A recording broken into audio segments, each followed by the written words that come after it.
You know, it sucks that I have to fix everything every time, but I'm back. Fixed it. How's it going, everyone?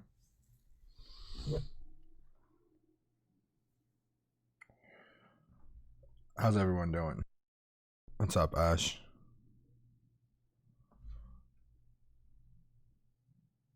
No audio. I can hear myself.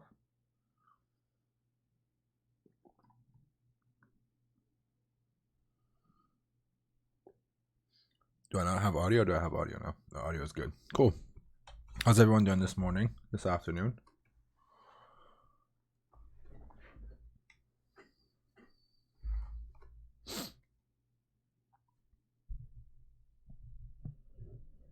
All right, one last stream, and then I'm gonna go on a break for 2 weeks. No, I had mine on mute too on accident, so it wasn't just you.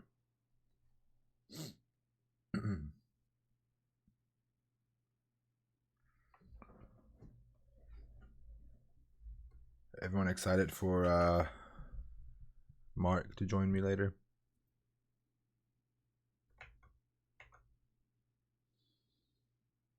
Hey, Euronymous, how's it going? We're gonna end this season or this year with a pretty big interview.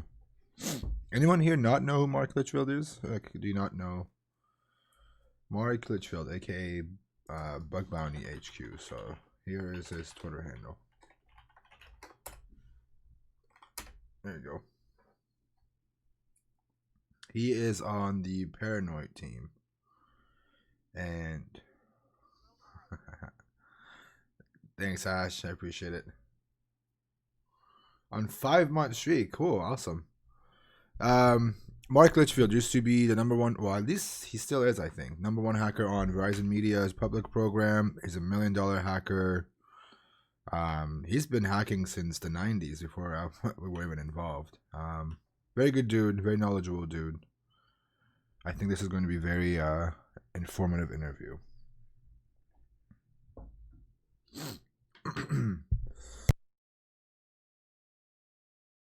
And again, I'm getting sick a little bit, so this is gonna suck. This next 3 months when I come back is gonna suck with the weather and getting sick.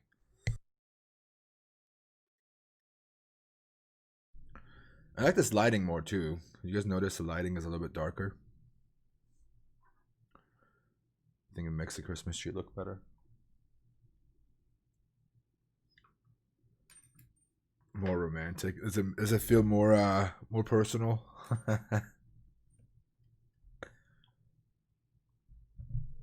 It's all about ginger. Give it a try. I got to. I know how I'm saying. If I default credentials on top of your web page, if I'm not working on login page, how to bypass those credentials? I don't know. It depends. I don't even know what you mean by finding credentials. You're more than welcome to drop that into the Discord. When am I back? Let me see. Actually, that's a good question.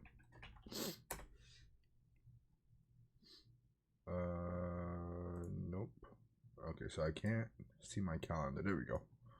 All right, so today is 12/22, December 22nd.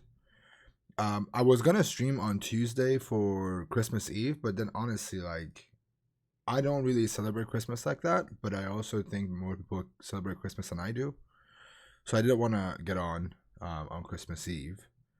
I was gonna do a Christmas Eve special, but I'm not going to this time. But the 29th, I don't have a guest. I purposely wanted to take a Sunday off. For those of you that don't know, I have been streaming since July. July 14th is when I started, I think. And I have not taken a Sunday off since. I've either streamed every Sunday or I've been at a conference if I wasn't streaming on a Sunday, if that makes sense. So I was in Vegas speaking at DEF CON. That's when I didn't do a talk. When I was at ShellCon, I think, is when I didn't do a stream on a Sunday. And I haven't had a Sunday off to myself, so I was gonna take 1 week off, but I'm gonna do 2 weeks. I need to go back, and I'm relaunching a lot of my streams. I'm gonna change the Sunday. I'm gonna change what the Sunday stream is like. I'm gonna change what Saturdays are like. I'm gonna change what Tuesdays are kind of like, and I'm also adding another day.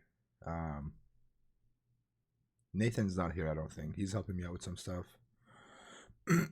So yeah, I'm gonna be relaunching a lot of stuff, and hopefully in this 2 weeks I can record some videos. Thank you for the follow, Warble.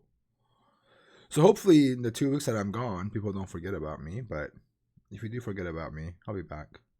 I'll be on Discord most of the time, and I'll be hacking hopefully. But yeah, I need a little bit break, just for my own, my own health. I enjoy Sundays a lot just because it's been really, really fun streaming on Sundays. But I don't want this to become a chore. Like when I'm producing content, the biggest thing is the moment it becomes a chore is when I don't want to do it anymore. So before I burn out and this becomes a chore, I want to take a break. I also think my wife would enjoy having a Sunday morning with me instead of me being in here while she's doing her thing,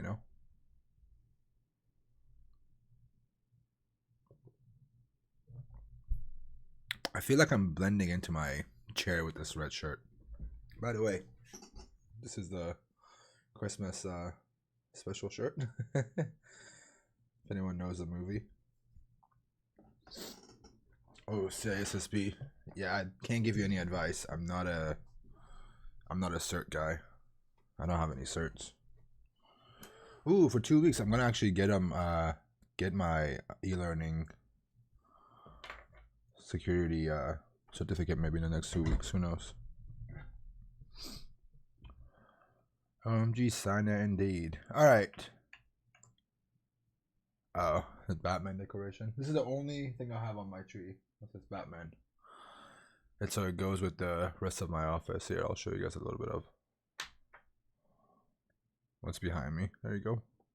And then if you look to here, you can see this one. Alright, what are we doing before the interview? I don't know, what are we doing? Cyborg, what should we do? Am I a fan of Batman? Yeah, not a huge, I'm a big fan, but I really liked him as a kid a lot. And these have been given to me as presents, so I have one more of the small ones right here. I have like a different one that I switch out once in a while, and then I have a giant Batman Joker one, just not giant, but it's like one of the ones that changes if you look at a different angle. It's right there. And I don't know how this Batman thing happened. I think my wife just knew that I like Batman, and she just gifted me a lot of Batman shit over the course of the years. Let's do some Recon. I'm down. It's Sunday. We gotta do some Recon. With Open Bug Bounty, I don't support Open Bug Bounty. I'm saying it publicly. I do not support Open Bug Bounty. If you're gonna go work on Open Bug Bounty, you might as well just go do VDPs. What's the point? What's the point of giving him all the credit for your work? That's the way I look at it, at least.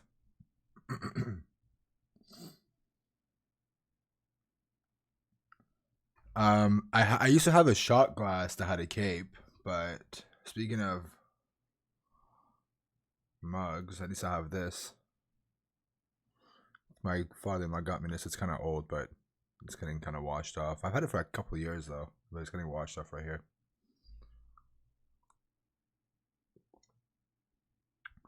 Do it on Indeed? I don't know about that, Chief. I don't know how Buckcrowd's gonna feel about me streaming on one of their programs. All right. Let's get started, shall we?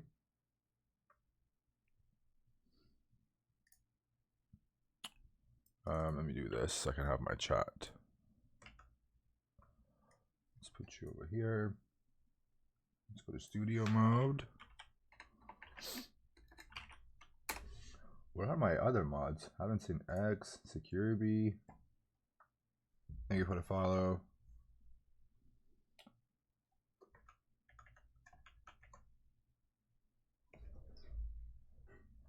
Take some COD on the stream. I don't know. This game has been... I've been playing a lot of it lately. Why did you switch from Buckcrowd to Hacker 1? What do you mean, why did I switch from Buckcrowd to Hacker 1? Switch for what? That's what I'm trying to ask. You're stuffing my face with cake. That's funny. That's great. Now, we're not going to do any Web Security Academy today.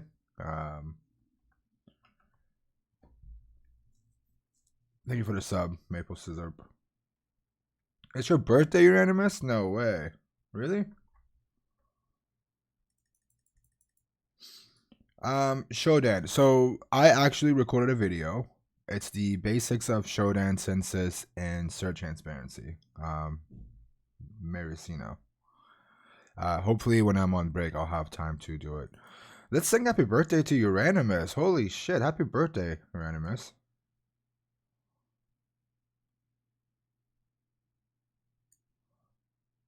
Dude, happy birthday. How do I, oh, you already have a sub. Well, Uranimus, let's do this. Do you have a Pentester Lab account? Uranimus. Do you want a week of Pentester Lab? Do you want a month of Pentester Lab? I'm not going to make this a thing when people come to my stream and say that it's their birthday and they get one, but, you know, you've been around for a very long time. If you do want one, just whisper. Hit me up on Discord. Cyborg, it's also my birthday. Hit me up. I got you for a week. I don't have a whole lot. I think I have. I mean, I say I don't have a whole lot while I'm sitting on like 40 of them, but you know. Here, the randomness. All right, you know what? Screw it. I'm going to tweet about this, and I'm going to do this. Giving away 10 Pentester Lab accounts tonight. Let's do this. I'll give it away since I'm going to be gone anyways. On stream in the next 4 hours. Let's do it.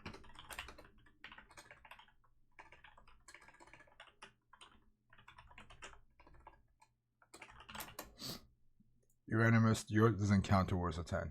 So whisper me, I got you.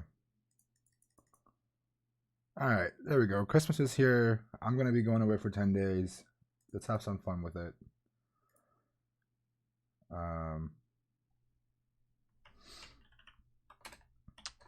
Let me see if I can make this happen. So if you are joining me for the giveaway, I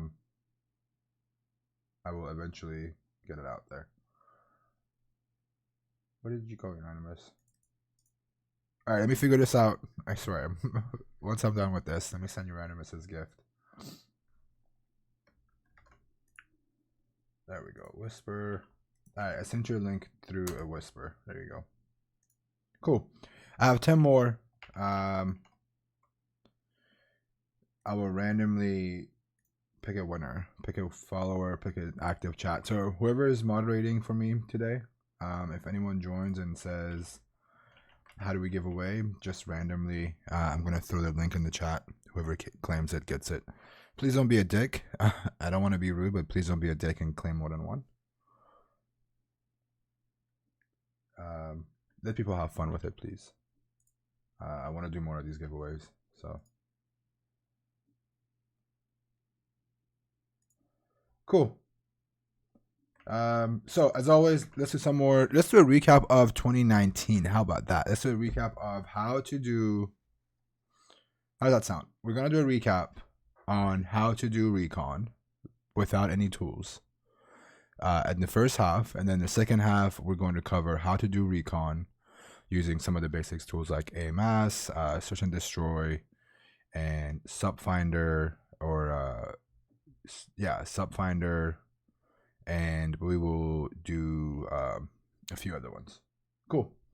So as always, everybody knows how much I love cert.sh. If you've never used cert.sh, you should definitely do it. Cert.sh is really good to find domains based on organization name and other ways of identifying them.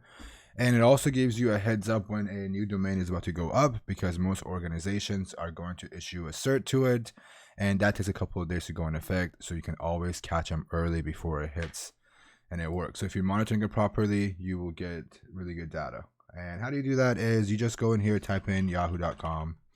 You want to give it a wildcard so it brings anything before the string, right? And you can do this multiple times. So you can say, I want you to find me things that have 2 dots in them, so 2 subdomains deep, 3, 4, 5, 6, and so on. And obviously, we've talked about this before. We can also go based on patterns. This is how search and destroy works. You give it a pattern like API. It pulls anything that has the word API in it. And that doesn't have to be always API. It could be anything. It could be admin. It could be div. It could be different subdomains.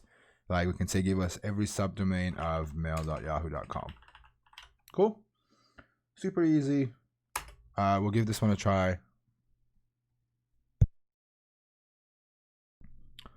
And it gives us all of these. And you can see when it was issued, it was logged and not before. I don't know what the not before and not after is for, but where it was logged, that is the one of the most important ones. You can also sort through it, obviously.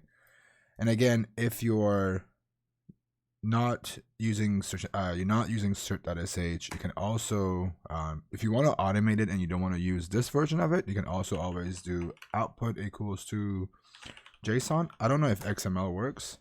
Nope. Hold on, the hacker in me wants to make sure there's no XSS in there. No, okay, there's no XSS in there. We're going to do JSON. And of course, it gives us a JSON format. You can kind of, go through this and enumerate more subdomains faster. And if you have JQ, you can actually feed this into JQ and have it just look for the name value that's right here. So the name value is what you're looking for. Other things you can do with cert.sh that I want to talk about is if you just look for a big organization. Again, for small organizations, it's a completely different story. But if you're looking for big organizations like yahoo.com that have a ton of different subdomains, this data is incomplete. And we can prove that actually. So if we go over to our terminal, let me open up the terminal really quick. So if we go to a terminal, as soon as it opens, let me zoom in. If we type in our command, so if you don't have cert.sh, it is on my GitHub repository Recon profile. You can get this command.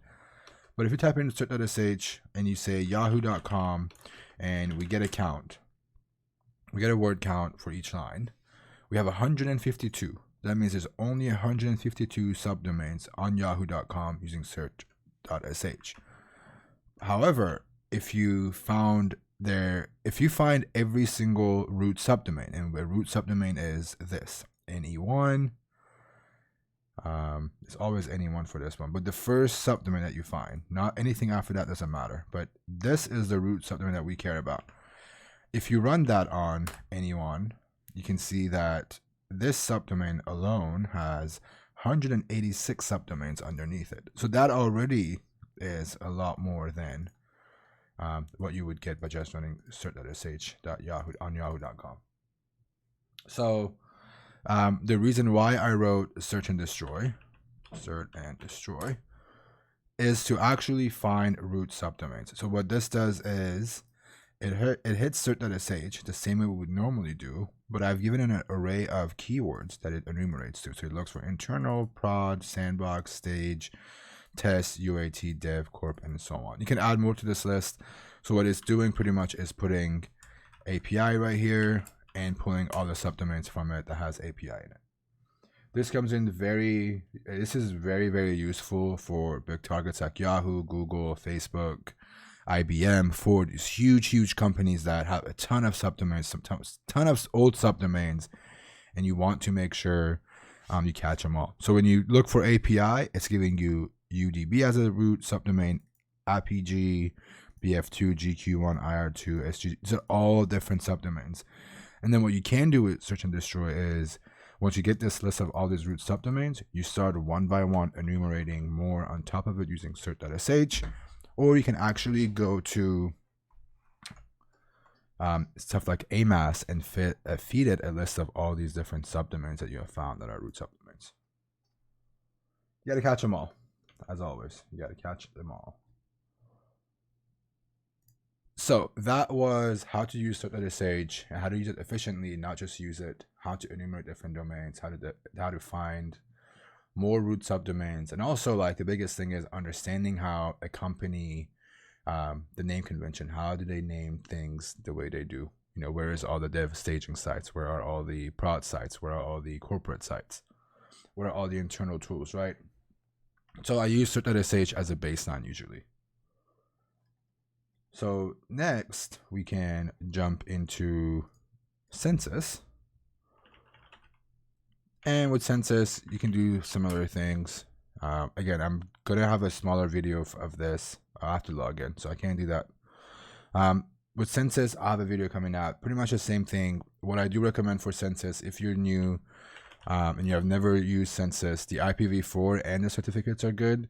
But if you search for certificates, you're going to find sites that you can't access. So keep that in mind. If you do IPv4, it will tell you what belongs to what domain. So this domain belongs to this IP address. You can access it, and so on. I highly recommend reading what these basic information filters are. If you want to look for HTTPS certs on 443, obviously you want to look at 443. They have other ports also. You don't have to use it obviously, but it does help find more subdomains when you're hacking on a big company. 1 second.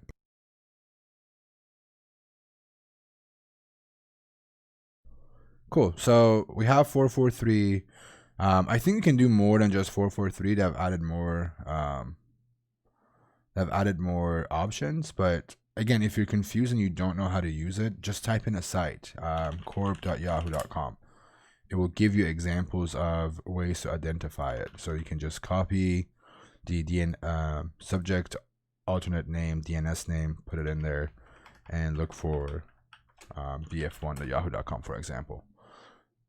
You can't learn any of this until you get down and actually use it, but this isn't the only filter. There are other filters you can use. I think there is one called parse DNS name that I've used. There's plenty. If you want to if you're really interested in how to do recon like that, you can look up little things. The little things. And the PDX version is the best one.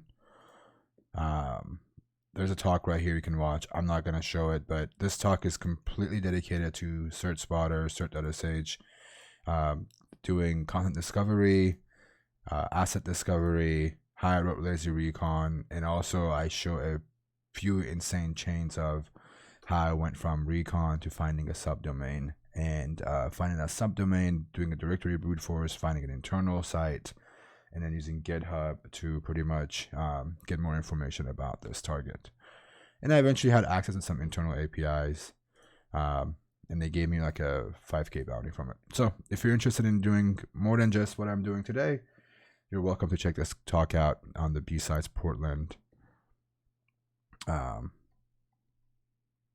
channel.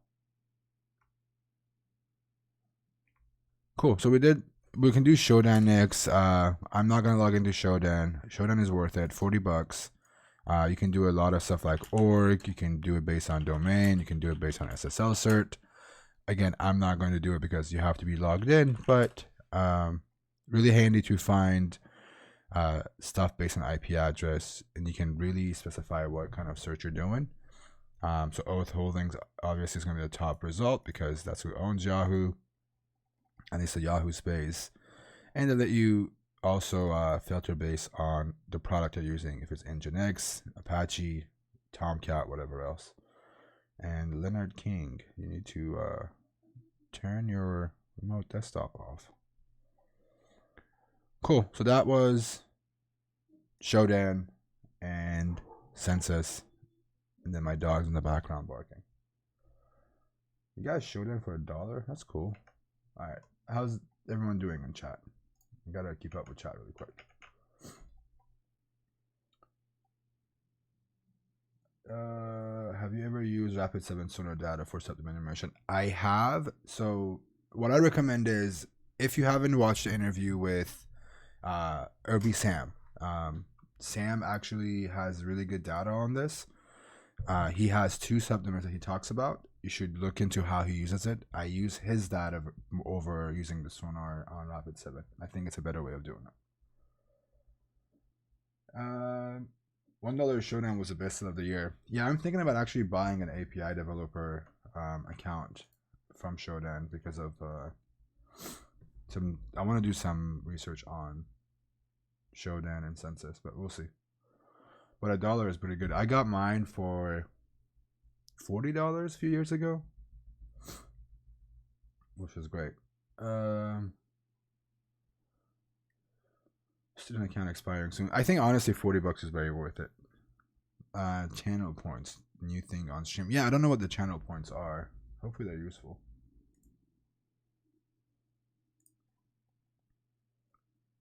Thanks, Security. So here's the interview that I did with Sam Irby. Security also linked it, but he talks about really good Recon ideas. Definitely worth checking it out. Cool. Let's get going. What is next? So let's say you found all these different domains.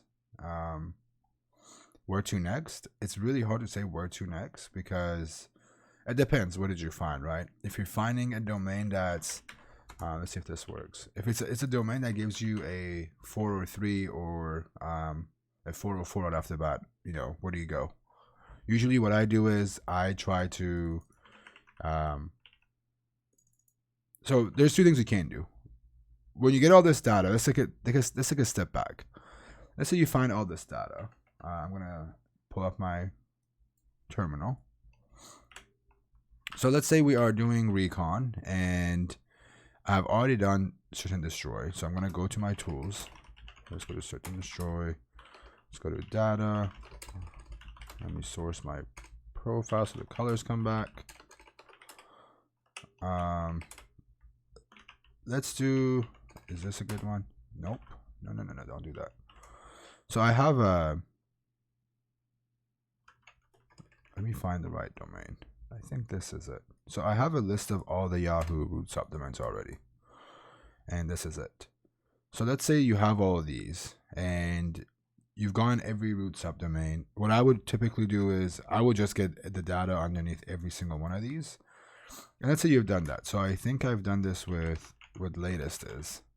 So you have a lot of data and you want to make sure you're only getting the domains that are publicly accessible or the response. So let's say you run cert.sh, you look for bf1.yahoo.com as a start, and it gives you all these domains. And you guys kind of watched me a couple minutes ago randomly just clicking and copy pasting and downloading, opening these domains in a browser. Obviously that's not the best way to do it. So what you can do is you can use Tom Nom Nom's HTTP probe tool, or you can use MassDNS, and see which ones respond. I use this. It's just easy, and this kind of gives you all the domains that are responding, so you don't have to do it manually on your own. So example, this one's responding. I can go to it and see what it looks like, and so on. You can also add another step to this. You can add HTTP probe and then have the results of that be fed into a tool like Screenshot Pi or Aquatone or whatever you want to use. Hey NahamSec, can you show what are the keywords or how you perform advanced GitHub Recon? We'll do GitHub in 2020. I'm just doing a recap of 2019 today. But that doesn't mean that you can't use GitHub, honestly. Like, you have seen me do stuff like just plugging in a domain into Google, for example. Like, let's try this one. I would do stuff like that once in a while. Just quickly plug it into Google, see what comes up. Or also same thing with GitHub. You can do site is GitHub, or you can just go to github.com and directly do it. So unfortunately, the top result is my result. But again, there's different things you can do.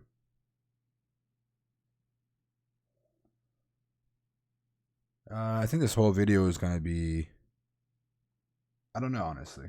It might be just be a 4-hour long video, including the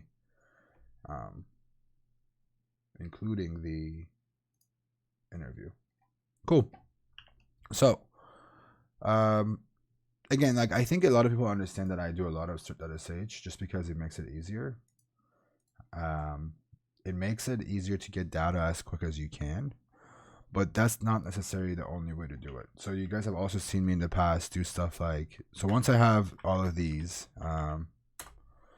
what I can do is I could literally just go to AMAS and feed it to AMAS as a file and say, hey, find subdomains of every single one of these. I don't recommend doing it with AMAS because AMAS takes forever, but again, like depends how many times you've done Recon. That could be a way to do it. So you can literally just send all this to AMAS, or you can do what I did. I fed it to SubFinder, and SubFinder found us a ton of domains under every single one of these. Let's see how many that found us. So if you do a word count for lines, 148,000, and that's how many subdomains we found under all these different root subdomains, like this one, and this one. So again, finding those root subdomains are very, very important. Keep that in mind. All right. Anyone taking notes, by the way?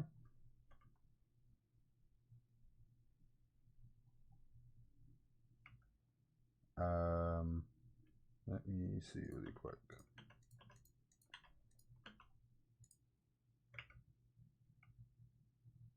All right, guys, ready for the next giveaway?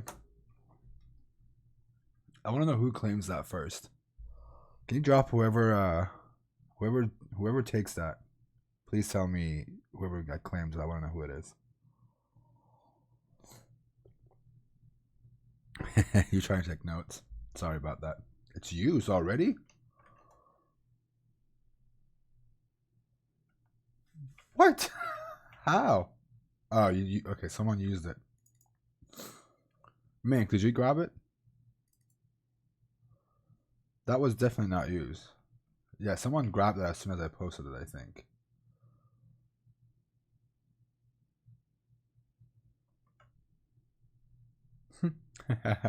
It's definitely not used. Somebody's probably logged in and just claimed it. Because I'm marking everything that I used as used on my end, and this is way deep in the sheet. What's up, Weston? Alright, how about this? Because it's going to be very hard to figure out who does it.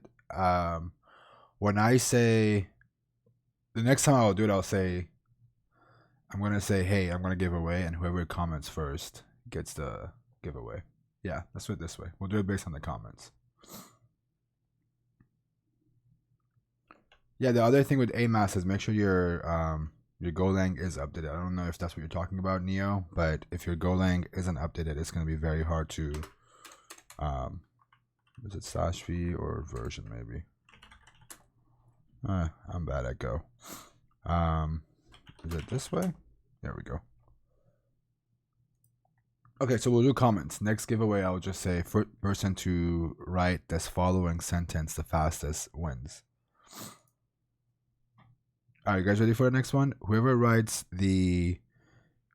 my first name and last name first right now in the chat gets the next one. Let's see if that works. Whoa, Weston, you're too fast, dude. Ben Rick Morty.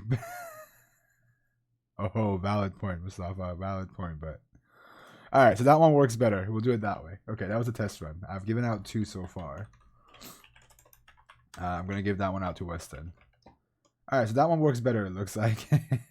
I won't make it easy though. This time I won't make it easy. Weston, go ahead and give me a whisper. I got you.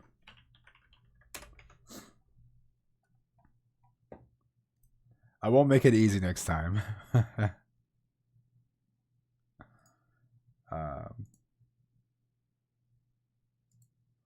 So from now on, Weston, the way you won was I'm gonna say whoever writes the next, I'm gonna say a sentence. Whoever says that first wins it. Because like I just don't want to keep on pasting links into the chat, and I don't want the same person to win these giveaways. That's all.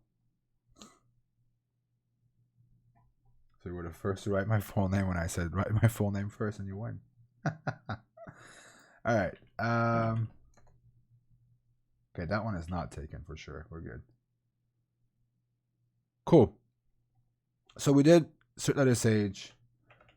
So some of the things to do when you have all this data, right? Like you get all this data, you fed it to HTTP probe, you have it write it out. So this is what I have now. So I skip the part when I do HTTP probe, and this is what I have because I've already done it. So you have 150,000 something domains, right? It's a number. There's 27,000 of these are responding, and there's HTTP and HTTPS on all of these. So we can just grep for HTTPS, and about 14,000 or 7,000, wow, a lot less than I thought, are HTTP, and a good number of them are HTTP, it looks like. Yeah, so 20,000 is HTTP and not HTTPS. So the stuff that I usually do is I start grepping for things like API that I think are important. And you can either start brute forcing using directory search. So if you do directory search, you can say, hey, directory brute force all of these, or you can use a tool like Meg, where you tell it, hey, what path you want it to look for, and you give it a text file of domains to go after. So different ways of doing it.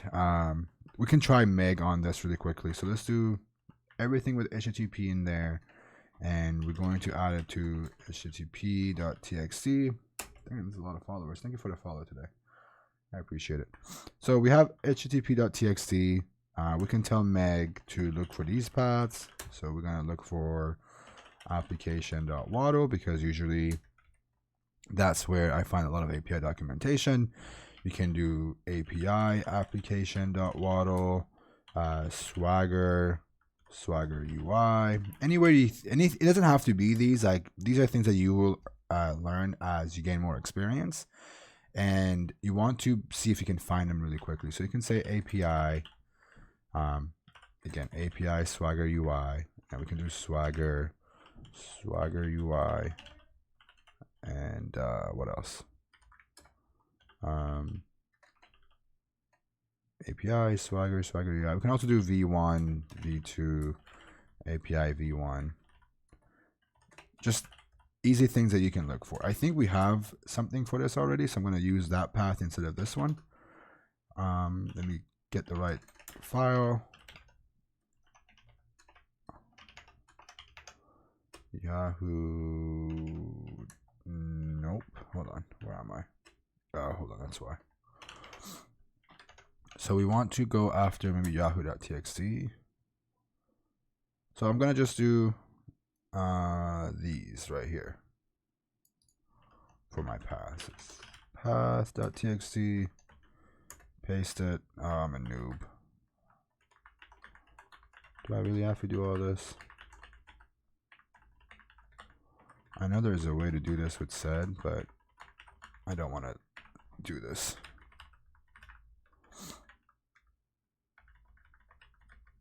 Not efficient at all for someone who's supposed to be good for automation, huh? I feel like by the time I Google for it to figure out how to do it again, I'll be done. So there we go. Cool. So these are the paths we're going to try. We're going to tell Meg to use what was this called? HTTP. Okay. So Meg requires path. So we're going to say path.txt. And we're going to call it http.txt. And I think Meg's going to hit every single one of these and tell us if it finds anything. So let's give it a try and see where it goes.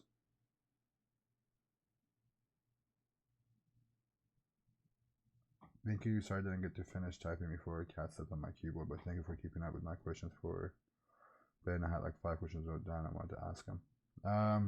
What are the questions? I haven't kept up with chat really, so I apologize for that. So I think some of these aren't responding anymore. I don't think they're responding, but we'll see. What are the requirements for Hacker Onesie swag? What Hacker Onesie? The only Hacker Onesie that's out there is for employees only. What's up, X? How's it going? Today is giveaway. Yes, I've given away a few already. Yeah, we can do that, Ash. I'll let you. So we'll give that one to the best question, maybe. Oh, also the other thing is, Mark is coming up. I have 8 more to give away. I'm gonna keep 5 of those for the best questions that you guys asked Mark. So whatever question I see that's really good, I'm gonna call it out and DM you a code. You're doing HTTP to URLs? What do you mean?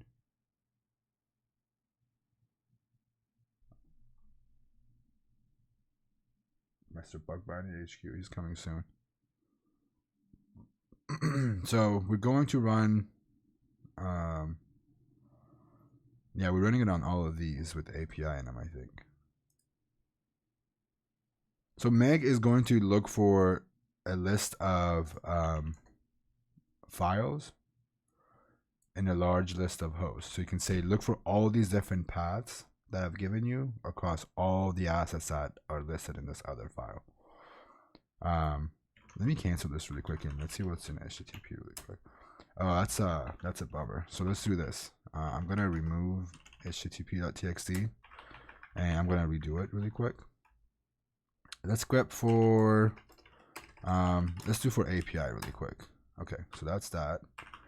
So right now I created a list of every domain that has a keyword API and also responded to HTTP probe.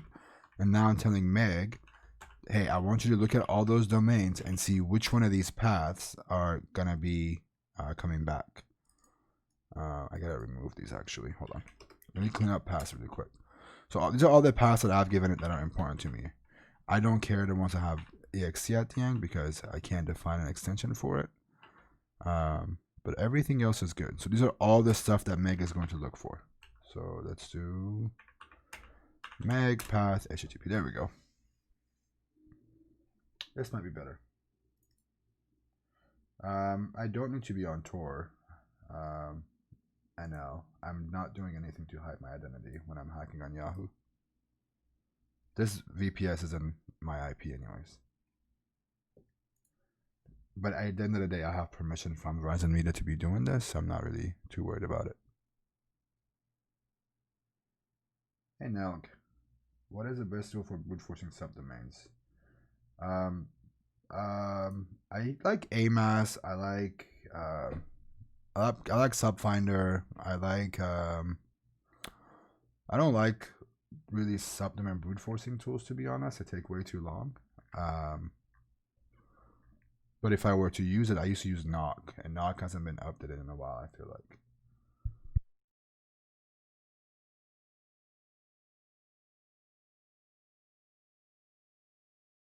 That took way too long.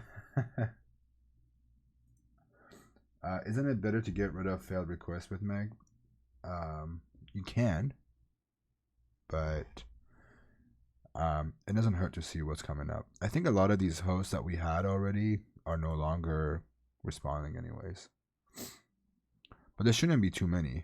It should be done pretty soon, so we'll see. Thank you, SH4D. I appreciate it. Alright, this should be done sometime soon, but this is some of these IP addresses. Why isn't it responding? Oh, it is responding. It's just I think the waddle isn't there. Yeah.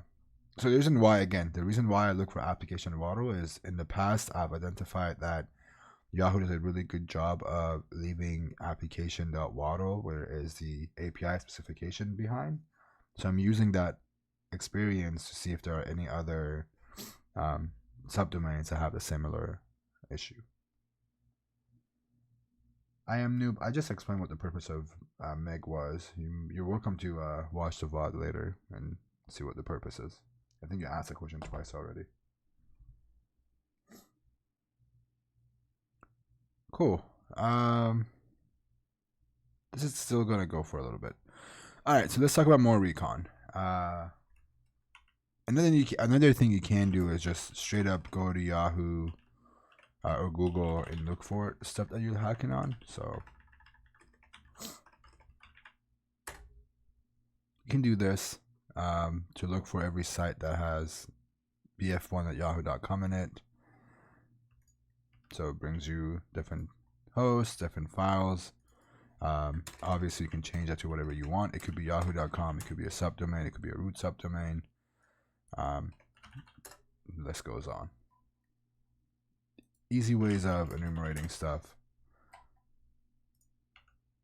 Oh, that site is gone. This used to be a... Whoa, that's weird. This domain looks like it was indexing the entire root directory. And obviously you can just do this too if you wanted to. You look for anything that has yahoo.com and index of in it. Alright, that wasn't a bad recap for under an hour. 53 minutes. Just doing subdomain enumeration. And then this is still going. I don't know if it's finding anything though. A lot of these sites seem to be really old, but who knows? Let's see. Does any of this open up? Application.waddle. Nope. Some of these are going to have it. I'm almost like willing to guarantee it because we have seen them unless they've been removed. What worries me is that a lot of these requests are failing, and I don't know why.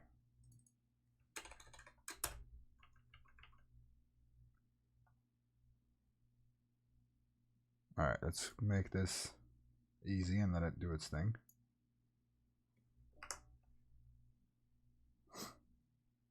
Let me show you guys an example of application waddle. At least these used to work. There we go. So this is an example of a application.waddle. It gives you the path to the resource. It tells you what kind of request is it expecting. So get request and get request. Let's do another one. This one. There we go. So this one is, while we're hitting this host, the internal host name for it is this.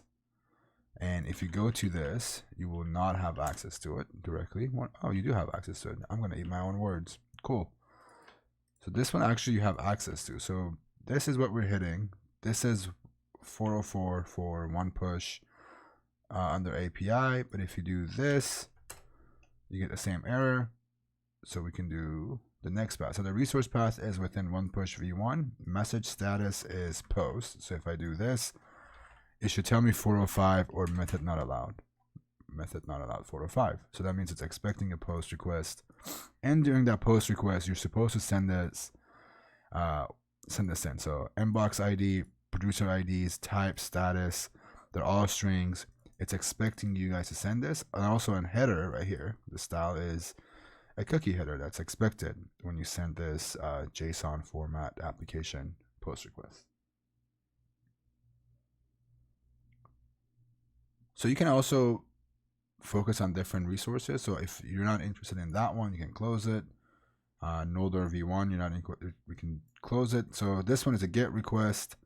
Let's see if we can actually do it. So we're gonna give this path to it 404 because we're not giving it a API endpoint yet. So when we do messages, it comes back and it says there are some errors. I'm not even gonna bother reading this error. You should read it, but I'm not gonna bother because I know that I haven't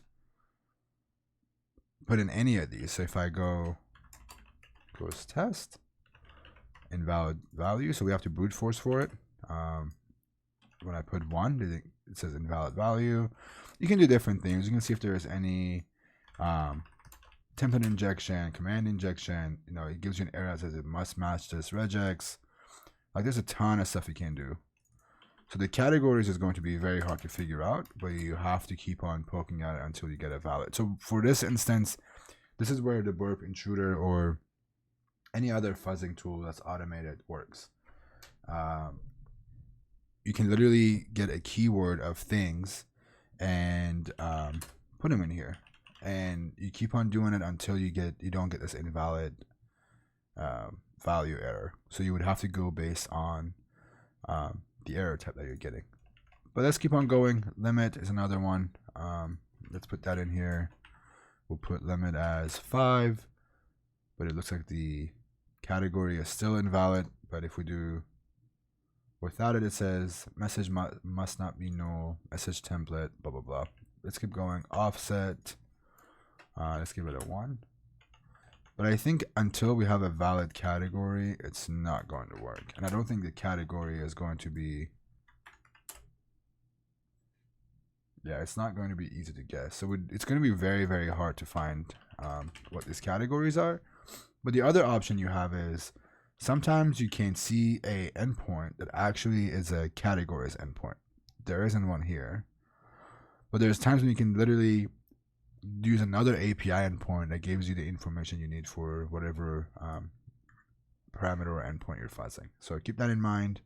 But it looks like every single one of these requires a cookie in a category query. Fuff would be a very good time it would be a very good time to use Fuff for this, honestly. But also, like, you have messages, and you can do, it says messages, and it's an ID. So 1, 2, 3, it says method not allowed. So we can just do a curl and send the post request. So it says method not allowed. So let's go back. And it says here that this is a put request. So this is why it hasn't been working.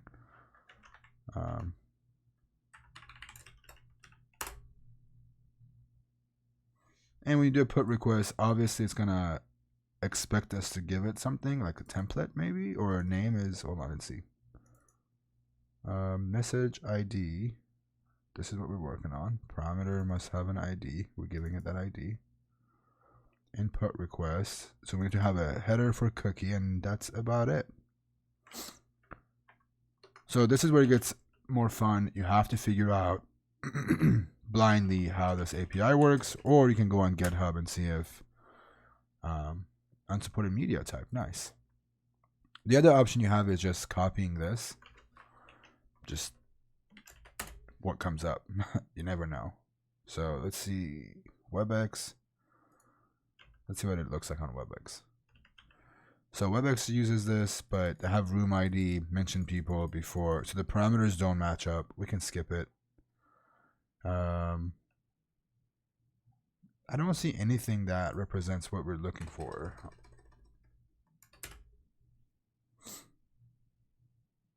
So I can't find anything about this online, but again, like, you don't have to really do any digging if you know how to fuzz APIs, right? Like, everything that I need is given to me almost here. I just have to make sure I follow it. Let's see if this works. Oh, that's why. Content type. Okay, so now we see that things changed. The error went away, right? So let me try this again so you guys can see it.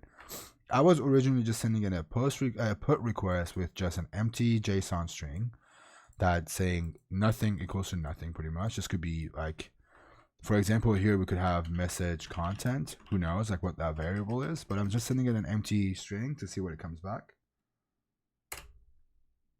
And it's telling me unsupported media type. So obviously we have to pass this media type. It's right here. It's telling us the media type has to be application JSON. So I'm going to redo the same thing, but this time I'm adding a content type header with application.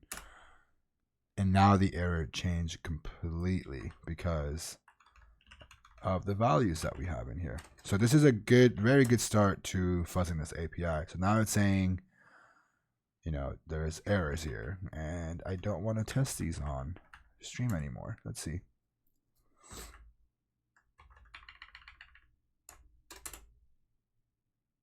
So now you can see there's malformatted data. This is where we want to spend most of our time now. So we can just test for random crap, see what comes back. This is where creativity is your best friend. But yeah, these are the kind of things you can do. In Chrome, you can copy a request and curl format the network tab. Oh, awesome. But yeah, I like to do, I usually do all my fuzzing manually in curl. You can write a tool for this, honestly. Like, it doesn't really matter how you do it. I've just learned when I do this manually, I come up with better attack vectors versus going after someone else's tool, but I don't even know what they're doing, and I don't know what I'm missing, what I'm not missing, right? So there it is. For this message ID, I'm not seeing anything else. Let's just give it an ID and let's say 1, 2, 3. All right, there's some errors in there. But it's a really good start because now we're getting a little bit of information out of this. We know how this API works. We know that it doesn't require that much of an authorization or authentication, and we know how to get information out of it. Cool. How is that so far? Was that a decent recap of 2019 of everything we've done for like 5 months?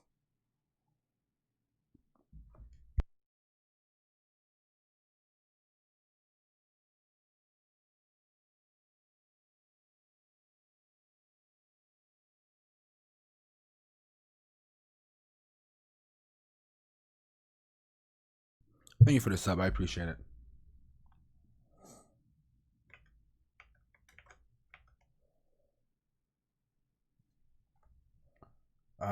Cool. Thank you. I am NahamSec. I appreciate it. I'm not there yet. I'm almost there though.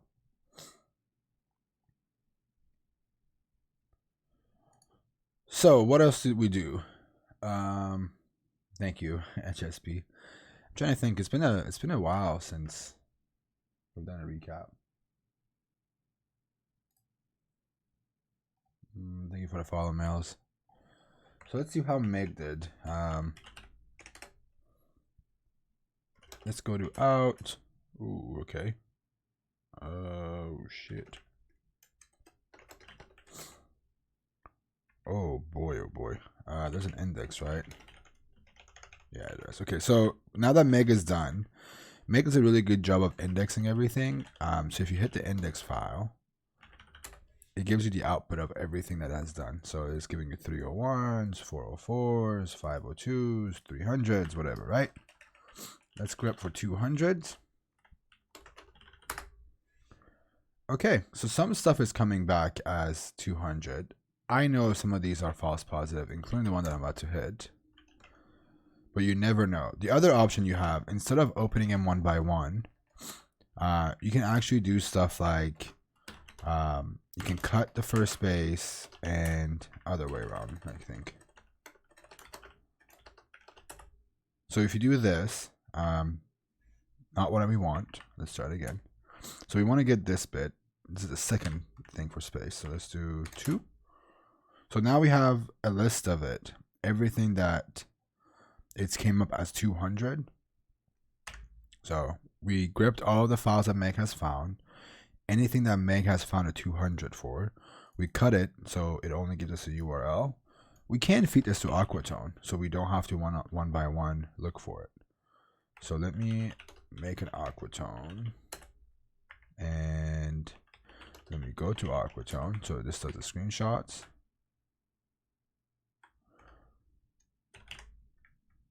And then we're gonna have Aquatone. Hold on. We're gonna have Aquatone take screenshots for us, so we don't have to do it on our own. So what I'm doing here is, thank you for the sub, I appreciate it. So what I'm doing here is I'm pretty much saying, hey Aquatone, take screenshots of everything that I have done. And sorry, I'm trying to multitask and it's not working out. So instead of me opening up imagine like there's 120 results, right? I can't do all that manually. Oh my god, screen. Oh my god, you guys, I suck. All right, so sorry, I've been really focused on doing this. Cool. So what I did was, if you open up the index, so if you go to your the out folder right here, is created by Aquatone. Or, oh my god, I'm struggling with getting these words out. Start over again. So when you finish Meg creates a folder called out. If you go to the folder out, there is a list of all the domains you have hit, but it also has an index file. This index file tells you every single result and the outcome of it. 301, 200, 404, 502. Obviously, we don't care about the ones that are not 200 because we only want to find application.waddle files that are actually available. So we're going to grep for 200. There's a lot of them. So there is 1,340 domains. We want to cut to a point that it only gives us this. So we can have Aquatone look for it. So I'm going to actually grep for waddle to make sure it's only the ones that have waddle, or actually no, let's just keep it like that. I'm just going to do for 200, but I only want the URLs because I want Aquatone to screenshot all of these, right? So what I'm going to do is I'm going to say cut everything based on space. So I'm saying the separation but based on space is what determines which string to give me, and I'm telling it to give me the second string after the space, right? So if I run the second string, it's giving me the URLs that are there, and that is 1,340 of them. And now I want to feed this to Aquatone. So I've made a folder called Aquatone, and I want to have Aquatone. Actually, I gotta go up here. So I'm gonna have Aquatone take a screenshot of everything that's in here on this list and output it to this folder that we are in. And this should be pretty fast.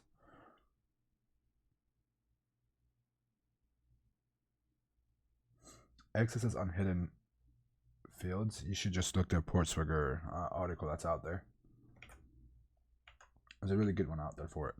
So Aquatone's going to be a while, I think. Can I thread Aquatone to be faster? Let's see how it goes.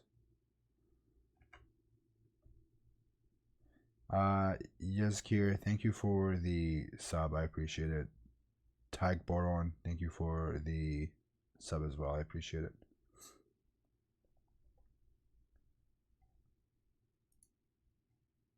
All right, so this is going to be a while, I think, with 1,300 APIs.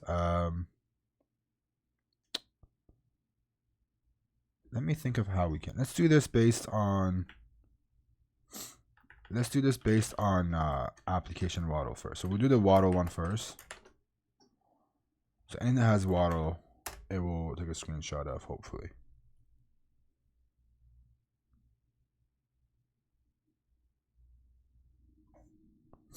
Yeah, that article that CyberGot Twitch sent is probably the best one to look at for what you're asking.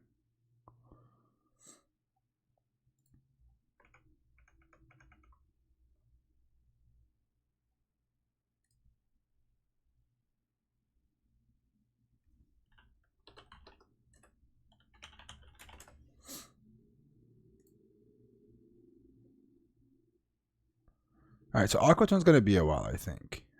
Let's leave it alone. We'll come back to it. So I did a little bit of API fuzzing. Again, that's not the only way to do it. There's plenty of tools out there to use. But please understand how these tools work before you start using them. If you don't understand how these tools work, you're not going to be able to go far.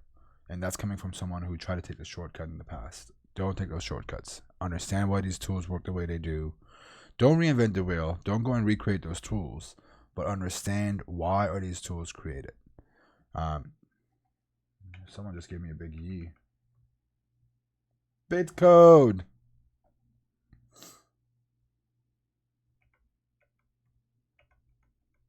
Bitcode is here.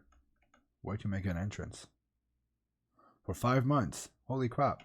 I guess I've been subbing through Twitch for the past 5 months. That's awesome. This Jake thing is not the business. Maybe I shouldn't have done Jake, because Jake has a lot of crap. Who the hell is Jake is what I want to know. Jake, who works in Latin America. Who are you? And why do you have so many garbage domains, dude? Should we skip Jake? Because I feel like half of this is just Jake. Okay, let's just cut out of Jake. All right, grip v Jake. Frick out of here, Jake. Hold on.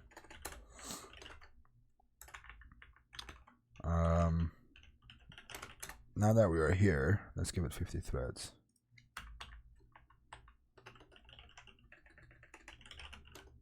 Threads 50. Let's do it. He once hacked Yahoo and made oath for securing it. All right. All right, Jake is gone.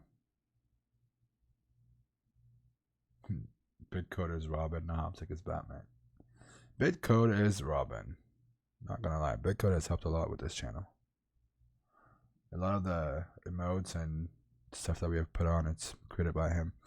So this one, it says 200. I wonder if it's available. Let's see. Nope. We're getting teased. This is exactly why we're screenshotting all of these. Okay, so let's see.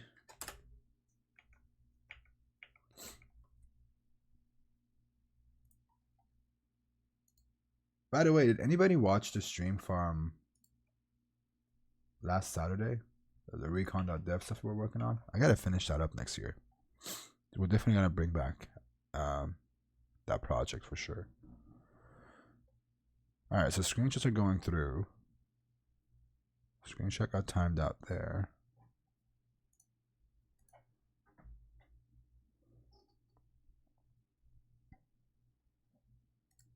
We gotta finish Recon.dev next year. Okay, so we did 137. Do I have a Pi server? Nope, I don't have. Jake from State Farm. No! That's funny. As soon as I said Jake, I was like, wait, State Farm. We never made that joke. Alright, Python, HTTP server. Let's look at these screenshots real quick.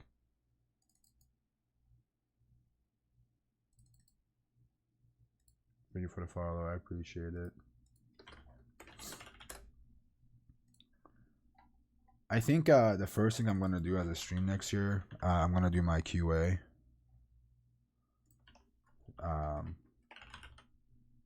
That I've never got to do. So I think that might be a good move. Alright, so screenshots. There we go.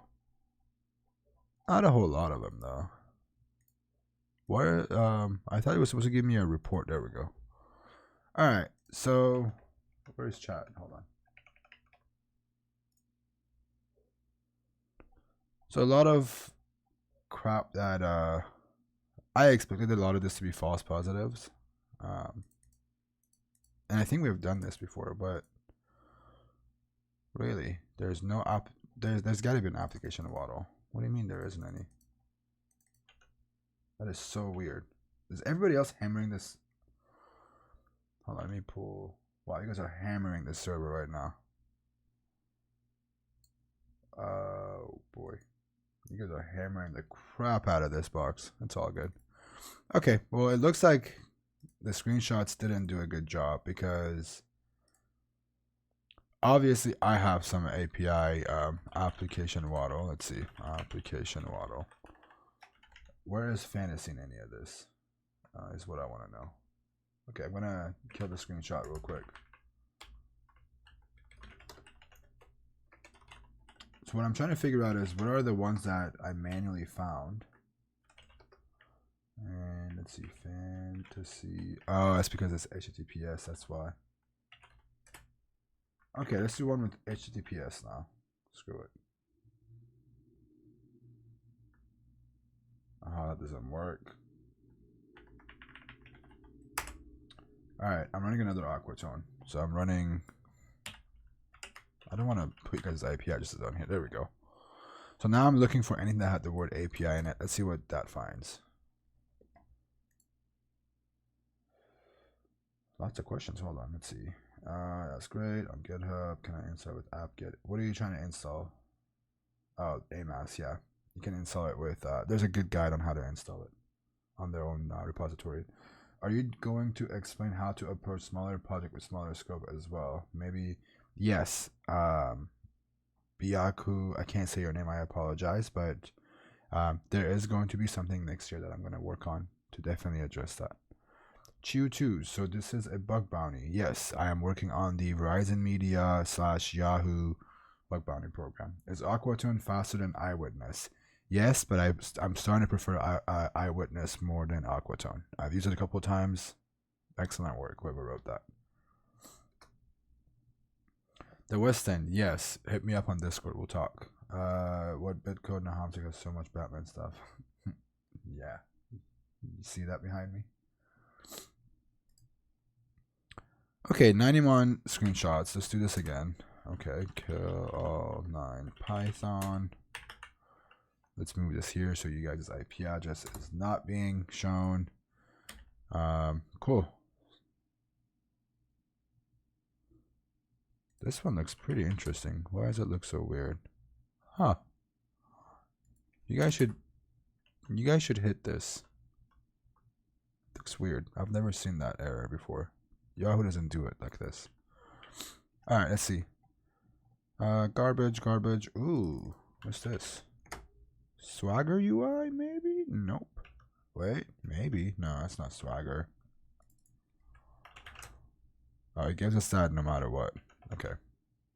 I don't see any Swagger keywords in here. Let's see if there's an XSS maybe in the error page. Nope. Okay, let's keep going. But do you guys see why I do screenshots? Is I don't have to do all that by myself. So this is interesting. Media type has to be text XML. Very interesting. So I think that's for anything you hit. Yeah. Okay. So screenshotting is really, it's not like, don't go and get lost in like your recon, please. Like, don't spend hours just doing recon and forget about hacking. Like, that's not the purpose of doing all this. Oh boy, I think I broke it. Oh boy, I think we broke it. Let's do it again.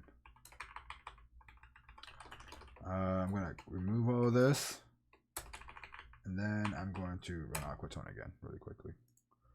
What kind of bugs do you mostly search on bigger scopes? So that's a really good question. For big ones, when I do a recon like at this scale, when I look for different subdomains and different IP addresses or whatever, I'm just looking for mistakes. I'm looking for information. I want to know tell me what mistakes you're making. What are you leaving behind? Are you leaving a lot of dev folders behind? Are you leaving a lot of test files behind? Are you leaving a lot of Swagger or application waddle files behind? It all depends, right? Like, you have to first understand the whole picture. That's why I do recon. What does a site look? What does this organization look like? So Yahoo, where's your internal tooling? Where do you store your Jira, your Confluence, your Jenkins? Are these in different patterns? Like, is it always under internal? Is it always under prod? You want to understand how this company is naming stuff and get an idea. You want to be a part of this company, kind of, if that makes sense. And then you start doing brute forcing. Okay, what are you leaving behind? If I can find these third-party tools like Jenkins, Sonar, and get access to them, okay, you're developing tools. So if there is a API site like this, API search, where is the dev version of this? Does that dev folder or dev subdomain have access to extra features? Does it have documentation so I can understand how these features work? Does it have, can I sign up for free versus a premium that I have to do on the real site? You want to start thinking of the attack, the threat model for this company and go after it. Yes, designer coders. I'm giving away Peninsula Lab Pro accounts at random, and most of it will be going to the interview. Okay, it's 11:22. I am going to get a coffee really quick. I ran an ad for those of you who are not subscribing or don't have ad block, but I'm gonna come back in just 2 minutes. I gotta go run down and get a coffee. Grimmy, go for it, man. You've been more than helpful on this channel. Be right back. Gotta get a coffee real quick. By the way, if you do have Twitch Prime, you know how to do it. Use that up. Help me out, and I'll be back.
All right, did you guys miss me?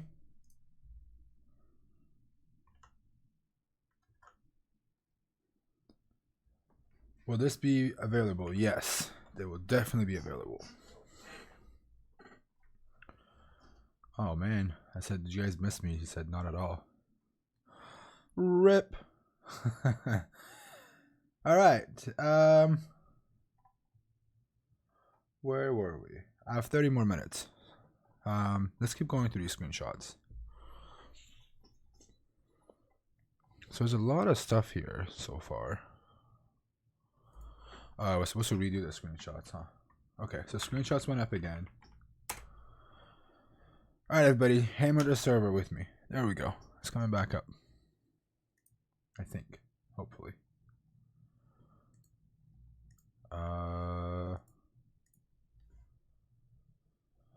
Okay, here it is. So this doesn't have anything in it. Nothing good there.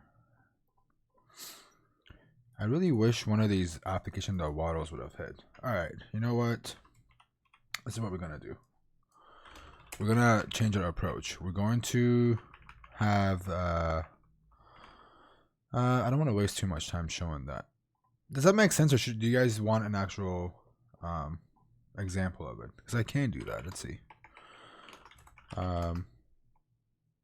Let's remove out.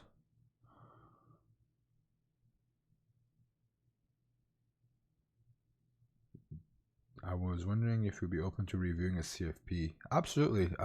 If you're not on my Discord, you scroll down below. There's a Discord link. Go on there. You can find me and send me a message. For beginners, I would say XSS and Open Redirects are a very good place. CSRF or CSRF, whatever you want to say, is a very good one to try. Honestly, like, it depends on how much you know and how comfortable you are, but XSS is always the number one type of vulnerability that's always out there to find.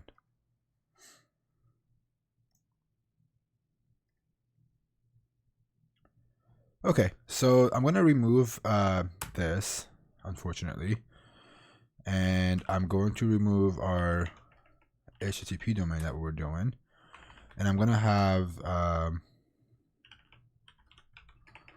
I'm gonna go after a different one. So we're gonna do 2cc, I think, or latest, and cat latest grep https, and then we'll just add it to https.txt.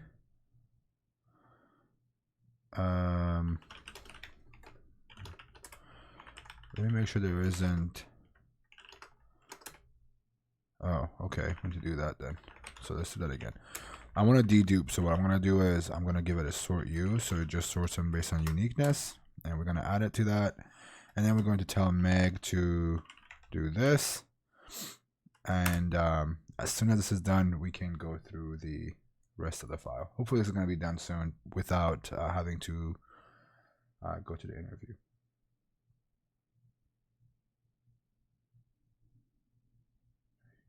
There's a lot of chatter today.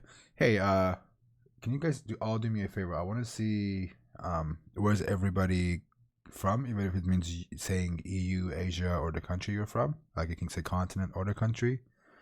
I'm kind of trying to figure out what time is the best to do the streams when I come back next year. So drop me a note. Thank you. I see everyone just already started. Lots of US, looks like. Wow. Lots of US, Western and Eastern European.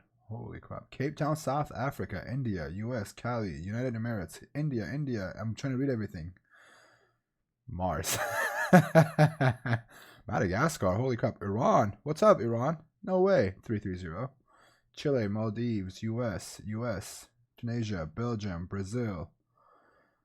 An hour early, maybe Jupiter. All right. Holy crap. There's a lot of different countries. Pluto. There's no way I can find a time zone when everyone's going to be happy, is there? Sri Lanka. What's up, my GF? Austria. Sorry, not Australia. Austria. Cool. Saturn. Turkey. Ooh, I would love to go see Turkey. Is Madagascar for real or were you trolling? I'm genuinely curious. Thank you for that. I appreciate it.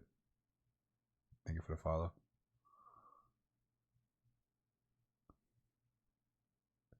Yeah, the only thing is like I think for India time, this is a decent time just because it's about midnight. But um I think I'm gonna keep my weekends to be early like this. Texas is almost the same. Sounds like it.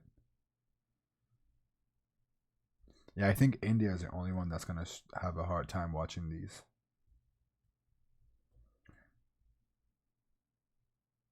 Yeah, I did this on purpose at 10 a.m. so most people could watch. It's late night or early evening. For me, it's early morning, so I wake up and literally get ready for the stream on Sundays. So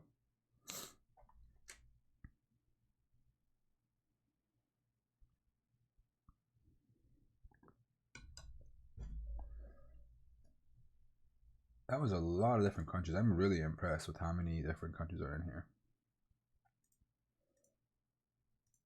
Very impressive.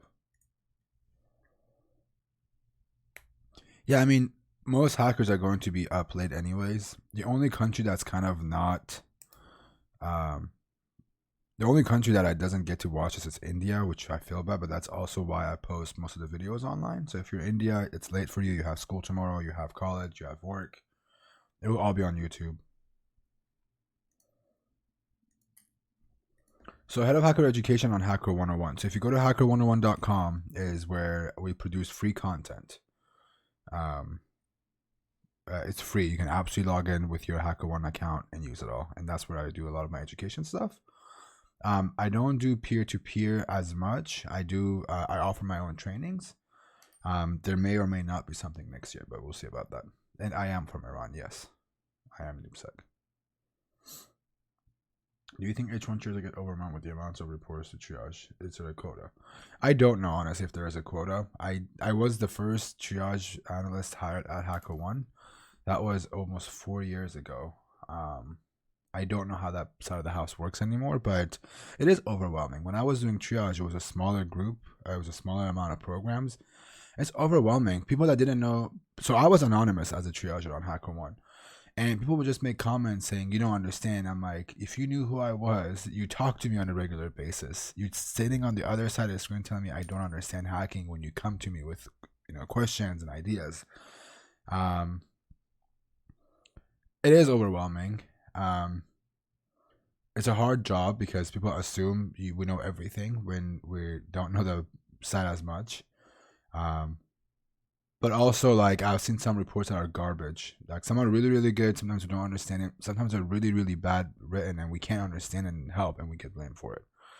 But that's an entirely complete different rant. I don't know if I want to get into it. Let's see. You already have the NahamSec emote unlocked. Oh, what is that? These points are freaking cool. I want to know how these work. Let's see. I'll close this. There we go. You learned a lot of bugs of it then, NahamSec.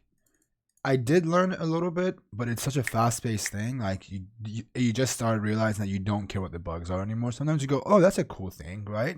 But you have to think about it. Like they're doing so many reports that you don't care about this research anymore.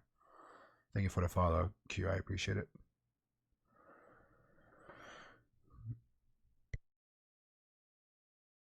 So next year I have a lot of stuff planned. Hopefully a lot of it would help with folks who don't know how to write reports, maybe people that are struggling to find bugs, communicate impact, write good POCs, all that I'm going to address next year. That's why I'm going on break. I have this book. This is my thanks to B-Sides Portland. They're not a sponsor or anything, but they gave me this as a speaker. I am using this as my 2020 year of plans, and I wrote my first 2020 video idea already down in a form of a flowchart. So I'm gonna sit down and really figure out how I want to stream next year, what I want to stream, and so on. What are your favorite resources for new stuff? The Hacktivity, Twitter, just reading random blog posts. Honestly, I don't get to read as much as I want to. A lot of my time goes to of it. Unfortunately, or fortunately for you guys, a lot of my time goes to the streams and the content that I create.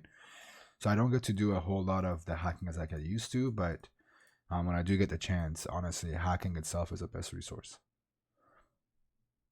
Oh, and I'm gonna start a once a month or twice a month subscribers only stream. So if you're a subscriber, good for you. You don't have to subscribe. All this other content's always going to be free. But because subscribers are, I want to give a reason to subscribe to those that want to support me, and I'm going to be doing some stuff for them as well. But we'll see about that. I haven't gone that far yet. It would be good to have a discussion about CVSS. Would you consider one-click RC on desktop app critical? Depends on what app it is. Depends on what the one-click is. I will also talk about CVSS for sure. I think that's absolutely awesome. Would you recommend joining HackerOne as a triager? Depends. If you want a job and you know basics of hacking, absolutely. It's a good job. It's a good, decently paid job. The company is great to work with, and you learn a lot, and you get to see being on the platform side or being on the program side completely changes your perspective on bug bounty programs. And I think Mark Litchfield, when he comes on Bug Bounty HQ, he's going to definitely have some experience with that. Yes, triages are mostly all from home. They're all over the world as well. Thank you for the sub, Zcat. I appreciate it. Thank you so much.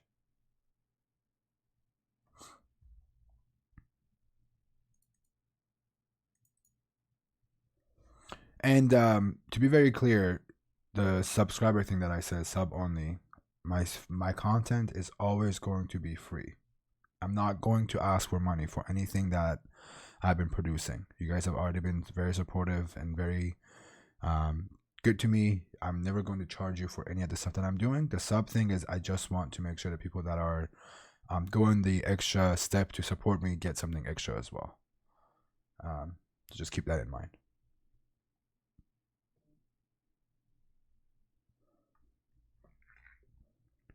Obviously, like, monetizing is cool. Like, I would like to make some money from it, but that's not what I'm doing these for. Thank you, Penesico. I appreciate it. Cool. I think this thing isn't going to be wrapped up by the time Mark comes on.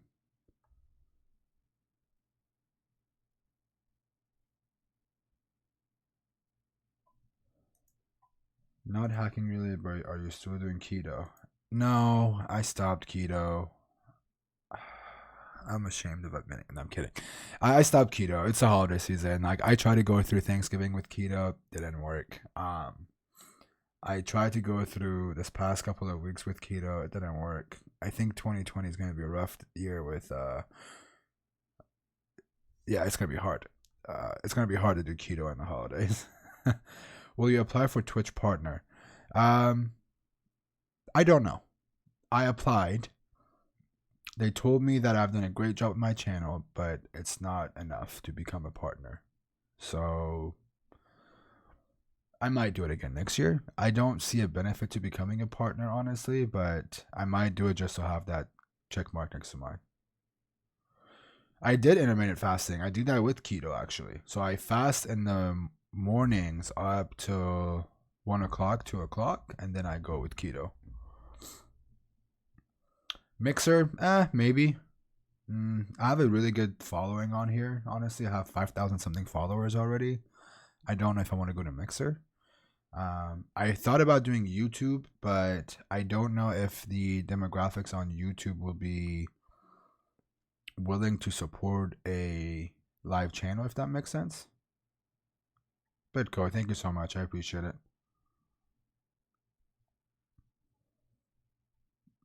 So I don't know if I'll go to Mixer. If anything, I've considered going on YouTube. The reason why I'm considering YouTube is I don't have to export my videos all the time. It's a lot of work sometimes, but we'll see. YouTube hit a bunch of people for hacking before I know people had issues. Yep, I got in touch with those folks very fast, and they were very helpful. I'm not gonna lie. I got the first thing you posted in the chat for Prentice that I've just found out. Nice. Good job, Cyborg. That's pretty cool. All right, this needs to be done soon. Come on, let's get it done.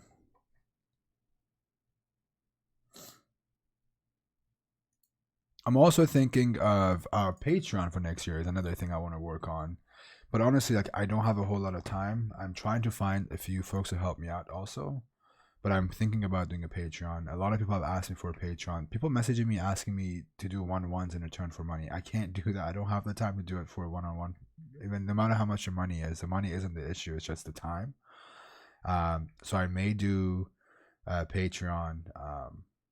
I have to talk to my mods and see if they'll be willing to take up some work, hopefully. But we'll see. And obviously, like I have some of the best mods. Starting with, I think Bitcode is on Discord helping. There is Mac on Discord. X is always around. Security B, Ash Fox. Everybody has been helping a lot with this, so I really appreciate it. So yeah, on the topic of being on Discord, if you're not on Discord yet, make sure you join Discord. It's an easy way to ask questions. Everyone's super helpful on there. Zayed is on there. Donut's also. They're both admins. They're also very, very, very helpful. They've been very helpful, honestly. So I appreciate everyone's help. Not trying to get sentimental, but it's end of the year. The past 5 months have been extremely crazy. Never thought. I've always wanted to do streams and content. I never thought hacking was gonna be it. I was gonna do gaming for a while.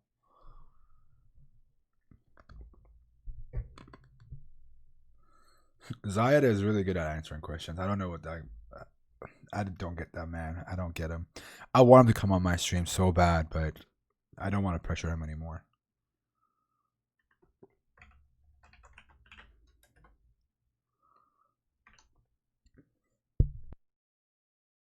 But I would love to get Zayed on here. Giveaway is happening today.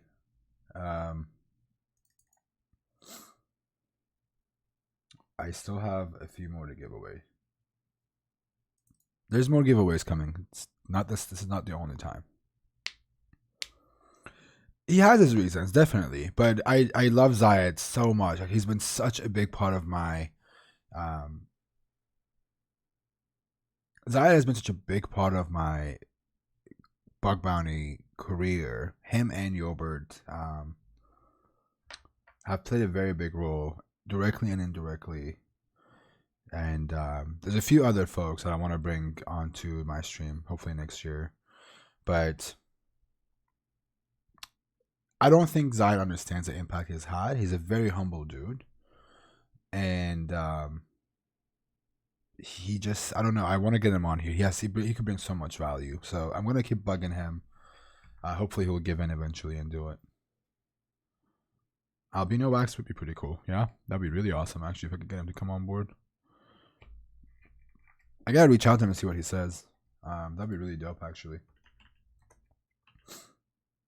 Code Ingo would be really cool. The problem with Code Ingo is that he's in Australia, I believe. He's in APAC area, maybe not Australia, and time zones not easy. Like when I stream, it's like 4 a.m. for him.